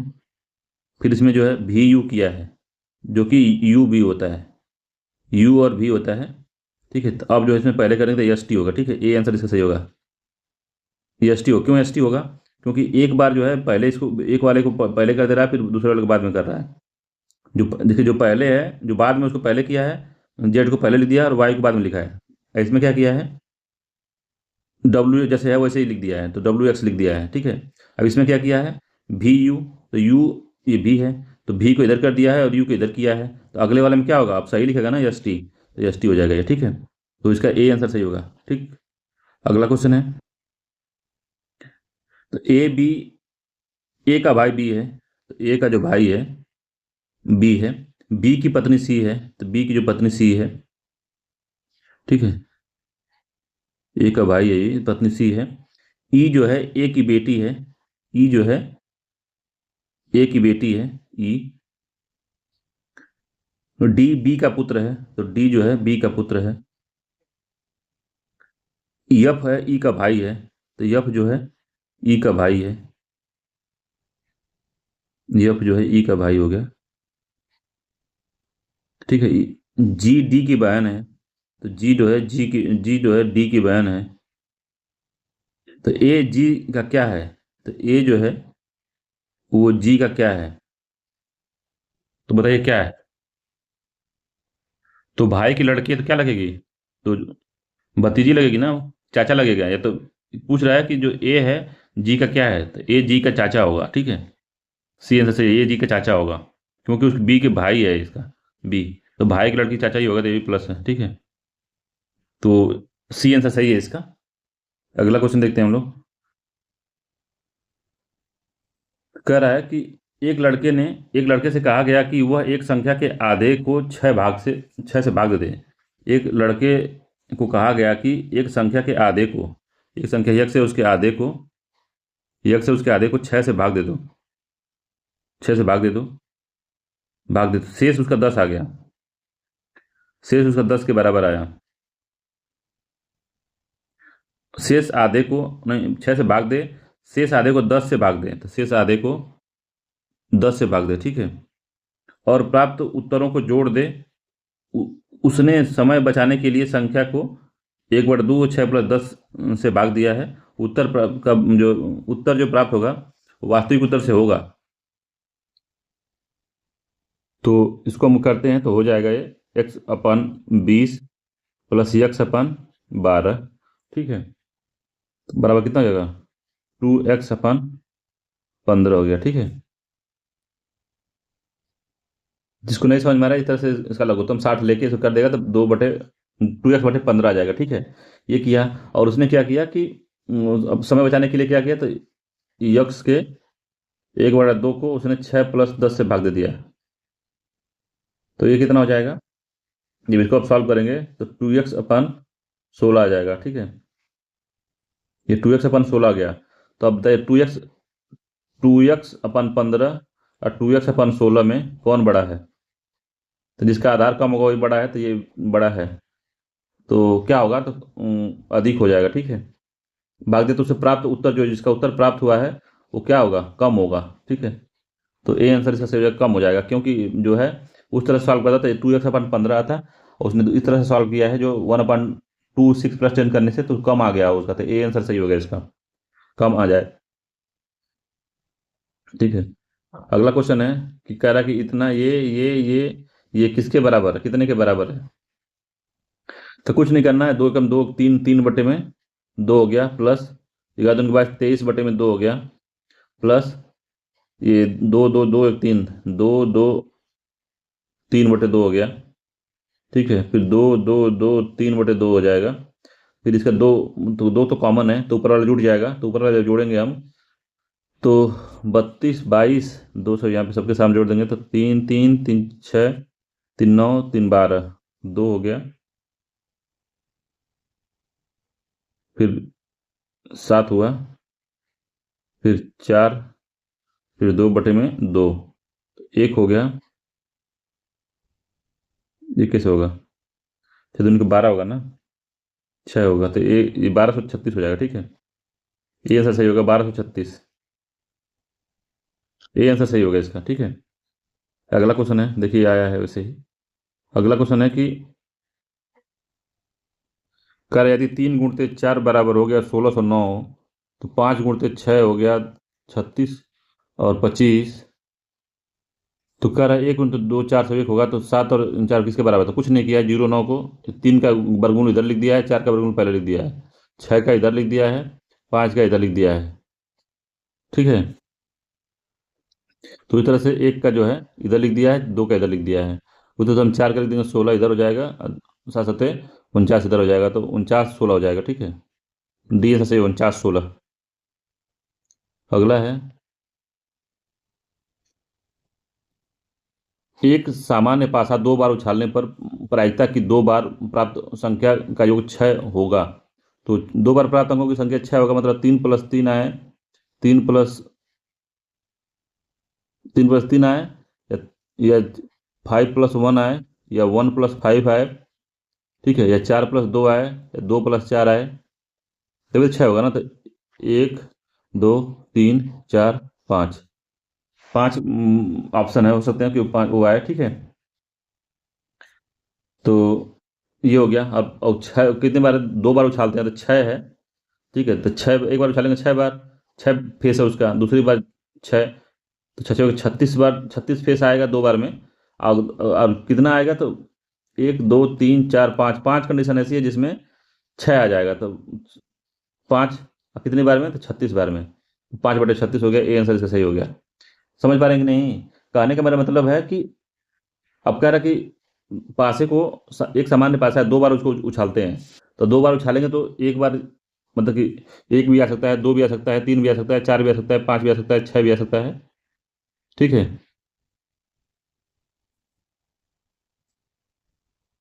1 2 3 4 5 6, तो फिर स्वतंत्र रूप से फिर एक दूसरे को फिर से उछाला जा रहा है, 1 2 3 4 5 6। तो कह रहा है कि कितनी प्रायिकता है कि जो है दो पासे में अगर 2 बार ऐसे आएगा तो उसको दोनों का योग जो है, तो प्रायिकता की दोनों बार प्राप्त संख्या का योग 6 हो, तो 5/12 हो जाएगी, क्योंकि दोनों बार में तो ये तो 3 3 आए, या तो 3 3 6 हो जाएगा, 5 1 आए 6 हो जाएगा, या तो 1 और 5 आए तभी 6 हो जाएगा, 4 + 2 आए तो 2 + 4 आए, तो यही 5 कंडीशन बन रही है। देख लीजिए, तो घटनाओं की कुल संख्या कितनी हो जाएगी? 6 × 6 बराबर 36 हो जाएगी। और एन ई कितना होगा? अभिष्ट घटनाओं की संख्या कितनी होगी? तो 1 5 होगी, 5 1 होगी, 2 2 2 4 होगी, 2 4 2 होगी, या 3 3 होगी, जो हम बताए थे अभी। तो टोटल कितना हो जाएगा? तो 5/36 हो गया। ठीक है, तो ए आंसर इसका सही हो जाएगा। अगला है, कह रहा है कि एक घन की प्रत्येक भुजा घन है, घन की प्रत्येक भुजा को 10% कम कर दिया गया है, तो आयतन कितना परसेंट से कम हो जाएगा? तो घन की भुजा को हमने 10% से कम कर दिया है, तो पूछ रहा है कि आयतन कितना कम हो जाएगा। तो ये बहुत लेंदी होगा। ठीक है, तो लेंदी होगा, तो इसको सॉल्व करते हैं पहले। तो मान लो भुजा का क्या, घन घन का आयतन कितना होता है? तो घन का आयतन एक्स का क्यूब होता है। ठीक है, मान लो एक्स भुजा है तो एक्स का क्यूब होगा। ठीक, तो घन की भुजा एक्स मान लेते हैं। ठीक है, तो 10% अगर कमी करेंगे तो कितना हो जाएगा? तो x - x × 10/100 बराबर हो जाएगा 9x/100 आ जाएगा। ये अब भुजा है। ठीक है, तो अब आयतन कितना होगा इसका? तो 9x/100 का क्यूब, क्योंकि भुजा अभी आ गई, तो इसको हम करेंगे तो 9 बार, तो 3 बार 9 होगा, इंटू एक्स का क्यूब हो जाएगा, बट 3 बार 100 होगा। क्या मान लेते हैं इसको? 100, 3 जीरो हो गया, 10 पे 2 जीरो और बढ़ जाएगा। ठीक है, ये हो गया। ठीक, तो ये जो है अभी वर्तमान में इसका आया है क्या? तो जिसको हम सॉल्व करते हैं तो आ जाएगा 7 2 9 9 9 9 81 81 9 9 9 9 9 8 72, तो 9 9 9 8 72। ठीक है, 729 आ जाएगा, बटे में कितना आएगा? 100, 10,000 और एक्स क्यूब आ जाएगा। ठीक है, तो अब जो है कितना बदला हुआ, तो एक्स क्यूब में से कितना निकाल देते हैं, तो कितना? 7 2 9 अपन 10,000 1,000 एक्स क्यूब, इसको निकाल देंगे तो टोटल आ जाए ना कितना बदला हो गया, मतलब कितना कमी आई है, ये निकल गया। तो इंटू, तो कमी कितना आएगी? इतना इतना हमारे कमी है। ठीक है, अब कितने पे कमी हुई है? इतनी, तो एक्स क्यूब पे कमी हुई है, इंटू 100 कर देंगे तो हमारा ये परसेंटेज कमी आ जाएगी। ठीक, जब इसको हम सॉल्व करेंगे तो बहुत बड़ा हो जाएगा, इसको हटा देना चाहिए था, बहुत ज़्यादा बड़ा हो जाएगा। कैसे सॉल्व हो गए? तो 1,000 एक्स क्यूब में से 729 क्यूब निकले, कितना बचेगा? 1,000 क्यूब में से 729 निकल जाएगा, तो बचेगा 271, 271 एक्स क्यूब। ठीक है, अपन ये एक्स क्यूब ये है, यहाँ इसमें मल्टीप्लाई हो जाएगा, तो 10 का एक्स क्यूब हो जाएगा, ठीक है, ये हो जाएगा। एक्स क्यूब से एक्स क्यूब कट गया तो आ जाएगा 27.1 आ गया, ठीक है, 27.1 ए आंसर इसका सही है। 27.1 आएगा, बहुत बड़ा, ऐसा बड़ा क्वेश्चन पूछेगा नहीं दोबारा। देखिए आयोग ने इसको विलोपित कर दिया है, विलोपित करने में ही भलाई है। अगला क्वेश्चन है, शैलेंद्र उत्तर की ओर 4 किलोमीटर चलता है, तो शैलेंद्र जाते हैं भाई उत्तर की ओर 4 किलोमीटर चलता है, बाएं मुड़ जाता है, तो बाएं मुड़ गया, दाएं या बाएं, बाएं मुड़ा, 6 किलोमीटर चला, पुनः वह दाएं मुड़ गया, तो दाएं मुड़ा है, पुनः दाएं मुड़ कितना चला है, 4 किलोमीटर चला है। अब वो प्रारंभिक बिंदु से वह कितने किलोमीटर दूरी पे है, तो 6 ये है, 4 ये है, तो इसको हम मिला लेते हैं, तो 4 4 8,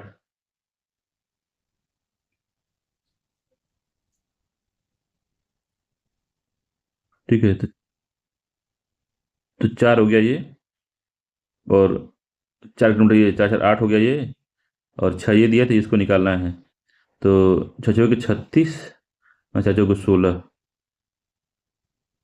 6 36 हो गया, 4 16 हो जाएगा। तो ये हमको निकालना है, ये तो नहीं दिया है, ये तो दिया है ये 6 किलोमीटर, तो ये 4 दिया है, ये 6 दिया है, 36 प्लस हो गया ये, 36 + 16 कितना हो जाएगा, 100 हो जाएगा। 6 के 36, 4 को 16, 6 होगा। अरे भाई, तो ये 4 4 ये 8 है ना, ये कहाँ गड़बड़ हो रहा है। अंडर रूट 8 का स्क्वायर प्लस 4 का स्क्वायर, 8 64 हो गया, प्लस 4 को 16 हो गया, 10 आएगा इसका आंसर, अंडर रूट ये है 10 आएगा इसका, और डी आंसर से 10 किलोमीटर दूरी पे है, ठीक। तो इसे निकाला 10 किलोमीटर दूरी पे है। अगला है, दो संख्याओं का योग 10 है, यदि उनके वर्गों का अंतर 40 है, तो संख्या कौन सी है। तो दो संख्याओं का जो योग है वो 10 है, वर्गों का योग जो है इनका 40 है, पूछ रहा कि तो संख्या कौन सी है, तो संख्या कौन सी है भाई, निकालना है, वर्गों का अंतर निकालिए, माइनस है, तो x + y हो गया और x - y हो गया, बराबर 40 हो गया, तो x - y बराबर कितना आ गया, 4 आ गया। तो दोनों को, इसको और इसको घटा दे, जोड़ देते हैं, तो 2x बराबर हो गया 6, तो x बराबर हो गया 3, जब x बराबर 3 हो गया तो y बराबर 7 हो जाएगा, ठीक है। तो बड़ी संख्या 7 है, बी आंसर सही है, बड़ी संख्या पूछा है तो बड़ी संख्या 7 है, बी आंसर सही है, ठीक है। अगला है, ये लगाया है, देख लीजिएगा कैसे लगाया है।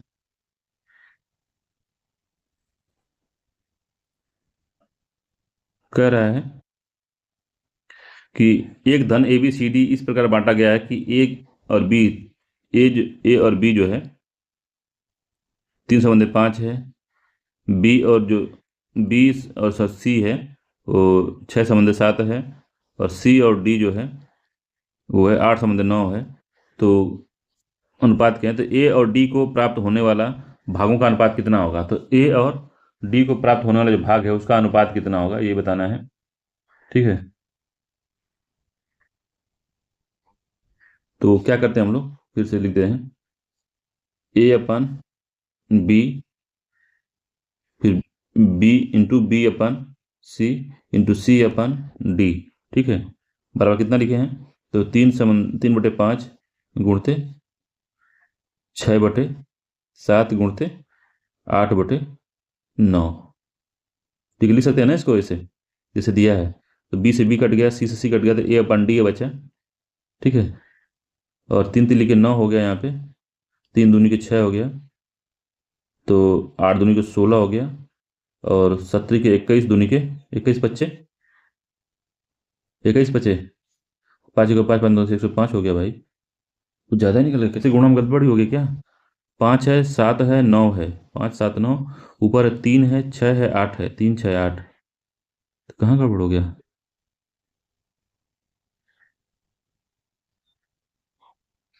5 से तो 35 नहीं तो कट ही गया भाई, 5 से तो 35 ही होगा नीचे, 16/35 होगा, ठीक है, डी आंसर सही है, 16/35 होगा, ये 3 को मैं गुणा करते 3 है ही नहीं इसमें, ये तो कट गया है, ठीक है, डी आंसर सही होगा इसका, 16 × 35।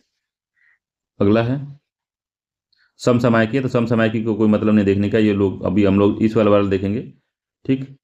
तो कल या परसों से करंट अफेयर्स चालू हो जाएगा, तो इसे छोड़ देते हैं पहला ये वाला, ठीक। तो जहाँ जहाँ समसमायकी, पूरा समसमायकी छोड़ देंगे, कोई दिक्कत नहीं है इसको, ये सब समसमायकी है। सब समसमय की है। विविध देख लेते हैं यहाँ से। तो विविध है कि किस वर्ष भारतेंदु नाट्य अकादमी की स्थापना हुई थी। तो भारतेंदु नाट्य अकादमी की स्थापना किस वर्ष हो गई थी, ये पूछ रहा है। तो 1975 है, 1965 है, 1985 है, 1995 है। तो 1975 में हुई थी, ये आंसर सही है। तो उत्तर प्रदेश के संस्कृति विभाग द्वारा 1975 में भारतेंदु नाट्य केंद्र की स्थापना की गई थी। भारतेंदु नाट्य अकादमी कहाँ पे है, तो लखनऊ में स्थित है। इंपॉर्टेंट है, याद रखिएगा, लखनऊ में है। अगला क्वेश्चन है कि निम्नलिखित में से किस स्थान पर सितारा और सुरबहार संगीत के इमदाद खानी घराने के लिए जाना जाता है। तो इमदाद खानी घराना जाना जाता है सितारा और सुरबहार के लिए। तो कहाँ का है ये, इटावा का है। ठीक है, आगरा का नहीं है, लखनऊ का नहीं, वाराणसी का नहीं, इटावा का है ये। इटावा का सितार और सुरबहार संगीत के इमदाद खानी घराना इटावा में है। इंपॉर्टेंट, याद रखिएगा। 133 नंबर क्वेश्चन है कि निम्नलिखित में से किसने शंभू महाराज को हिंदुस्तान शास्त्रीय संगीत की शिक्षा दी थी। तो शंभू महाराज को किसने शिक्षा दी थी, बताइए। तो नथु खान थे, रहीमुद्दीन खान थे, सुजान खान थे, या अब्दुल करीम खान थे। तो रहीमुद्दीन खान ने दिया था, बी आंसर सही है, रहीमुद्दीन खान ने दिया था शंभू महाराज को हिंदुस्तानी शास्त्रीय संगीत की शिक्षा दी थी इन्होंने। अगला क्वेश्चन, निम्नलिखित में से कौन सा परमवीर चक्र विजेता नहीं है। तो किसने परमवीर चक्र विजेता नहीं है। तो संजय कुमार जीते हैं, मनोज कुमार पांडे भी जीते हैं, योगेंद्र सिंह यादव भी जीते हैं, नीरज कुमार नहीं जीते हैं। ठीक है, ये परमवीर चक्र विजेता नहीं है, सी आंसर सही है। अगला सूची 1 को सूची 2 के मिलाना है। तो राष्ट्रीय पर्यावरण अनुसंधान संस्थान अभियांत्रिकी, केंद्रीय खाद्य प्रौद्योगिकी अनुसंधान संस्थान, केंद्रीय आलू अनुसंधान संस्थान और केंद्रीय तंबाकू अनुसंधान संस्थान। ठीक है, तो आलू अनुसंधान संस्थान कहाँ है, बता सकते हैं इसको। तो राष्ट्रीय पर्यावरण अभियांत्रिकी जो है नागपुर में है। ठीक है, जिसको नीरी है, नागपुर में 2 हो गया। केंद्रीय खाद्य प्रौद्योगिकी अनुसंधान संस्थान जो है खाद्य प्रौद्योगिकी मैसूर में 4 हो गया। केंद्रीय आलू जो संधान संस्थान है तो वो शिमला में है। ठीक है, 3 हो गया। और केंद्रीय तंबाकू राजमुंद्री में 1 हो गया। तो 2 4 3 1 2 4 3 1 2 4 3 1 इसका बी आंसर सही है। ठीक है, बी वाला ठीक है, याद रखिएगा। इस तरह से इंस्टीट्यूशन पूछता है, इसको किस तरह से याद रखिए। अगला है कि निम्नलिखित में से किसने पॉलिटिक्स इन इंडिया पुस्तक लिखी है। तो पॉलिटिक्स इन इंडिया कई बार इसको मिलान करवाया है, याद रखिएगा। ये रजनी कोठारी की बुक है, ये आंसर सही। रजनी कोठारी के बारे में 4-5 और पूछा है। तो पॉलिटिक्स इन इंडिया बुक बार बार पूछता है, इसको याद रखिएगा। 1963 में रजनी कोठारी ने इसको लिखा था, इंपॉर्टेंट है।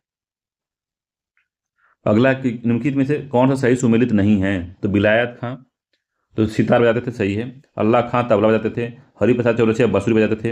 अहमद अली खां जो है, अहमद अली खां को दिया है कि ये पखावज बजाते थे, पखावज।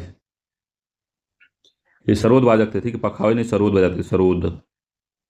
डी गड़बड़ है मामला। ठीक है, अगला है 38 नंबर का, निम्नलिखित में से कौन लोक संस्कृति को स्पष्ट करता है। तो लोक संस्कृति को कौन स्पष्ट करता है, बताना है।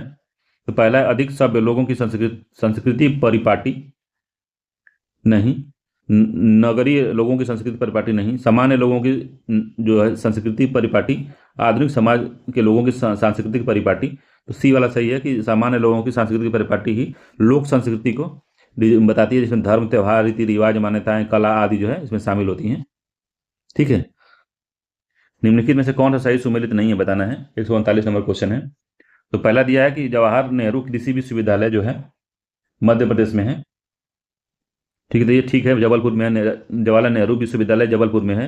सरदार वल्लभ भाई पटेल कृषि विज्ञान संस्थान उत्तर प्रदेश के मेरठ में भी सही है। इंदिरा गांधी जो गांधी कृषि विश्वविद्यालय राजस्थान में नहीं है, ये छत्तीसगढ़ में है। ठीक है, छत्तीसगढ़ में है। आचार्य NG रंगा एग्रीकल्चर यूनिवर्सिटी तेलंगाना में नहीं, आंध्र प्रदेश में है।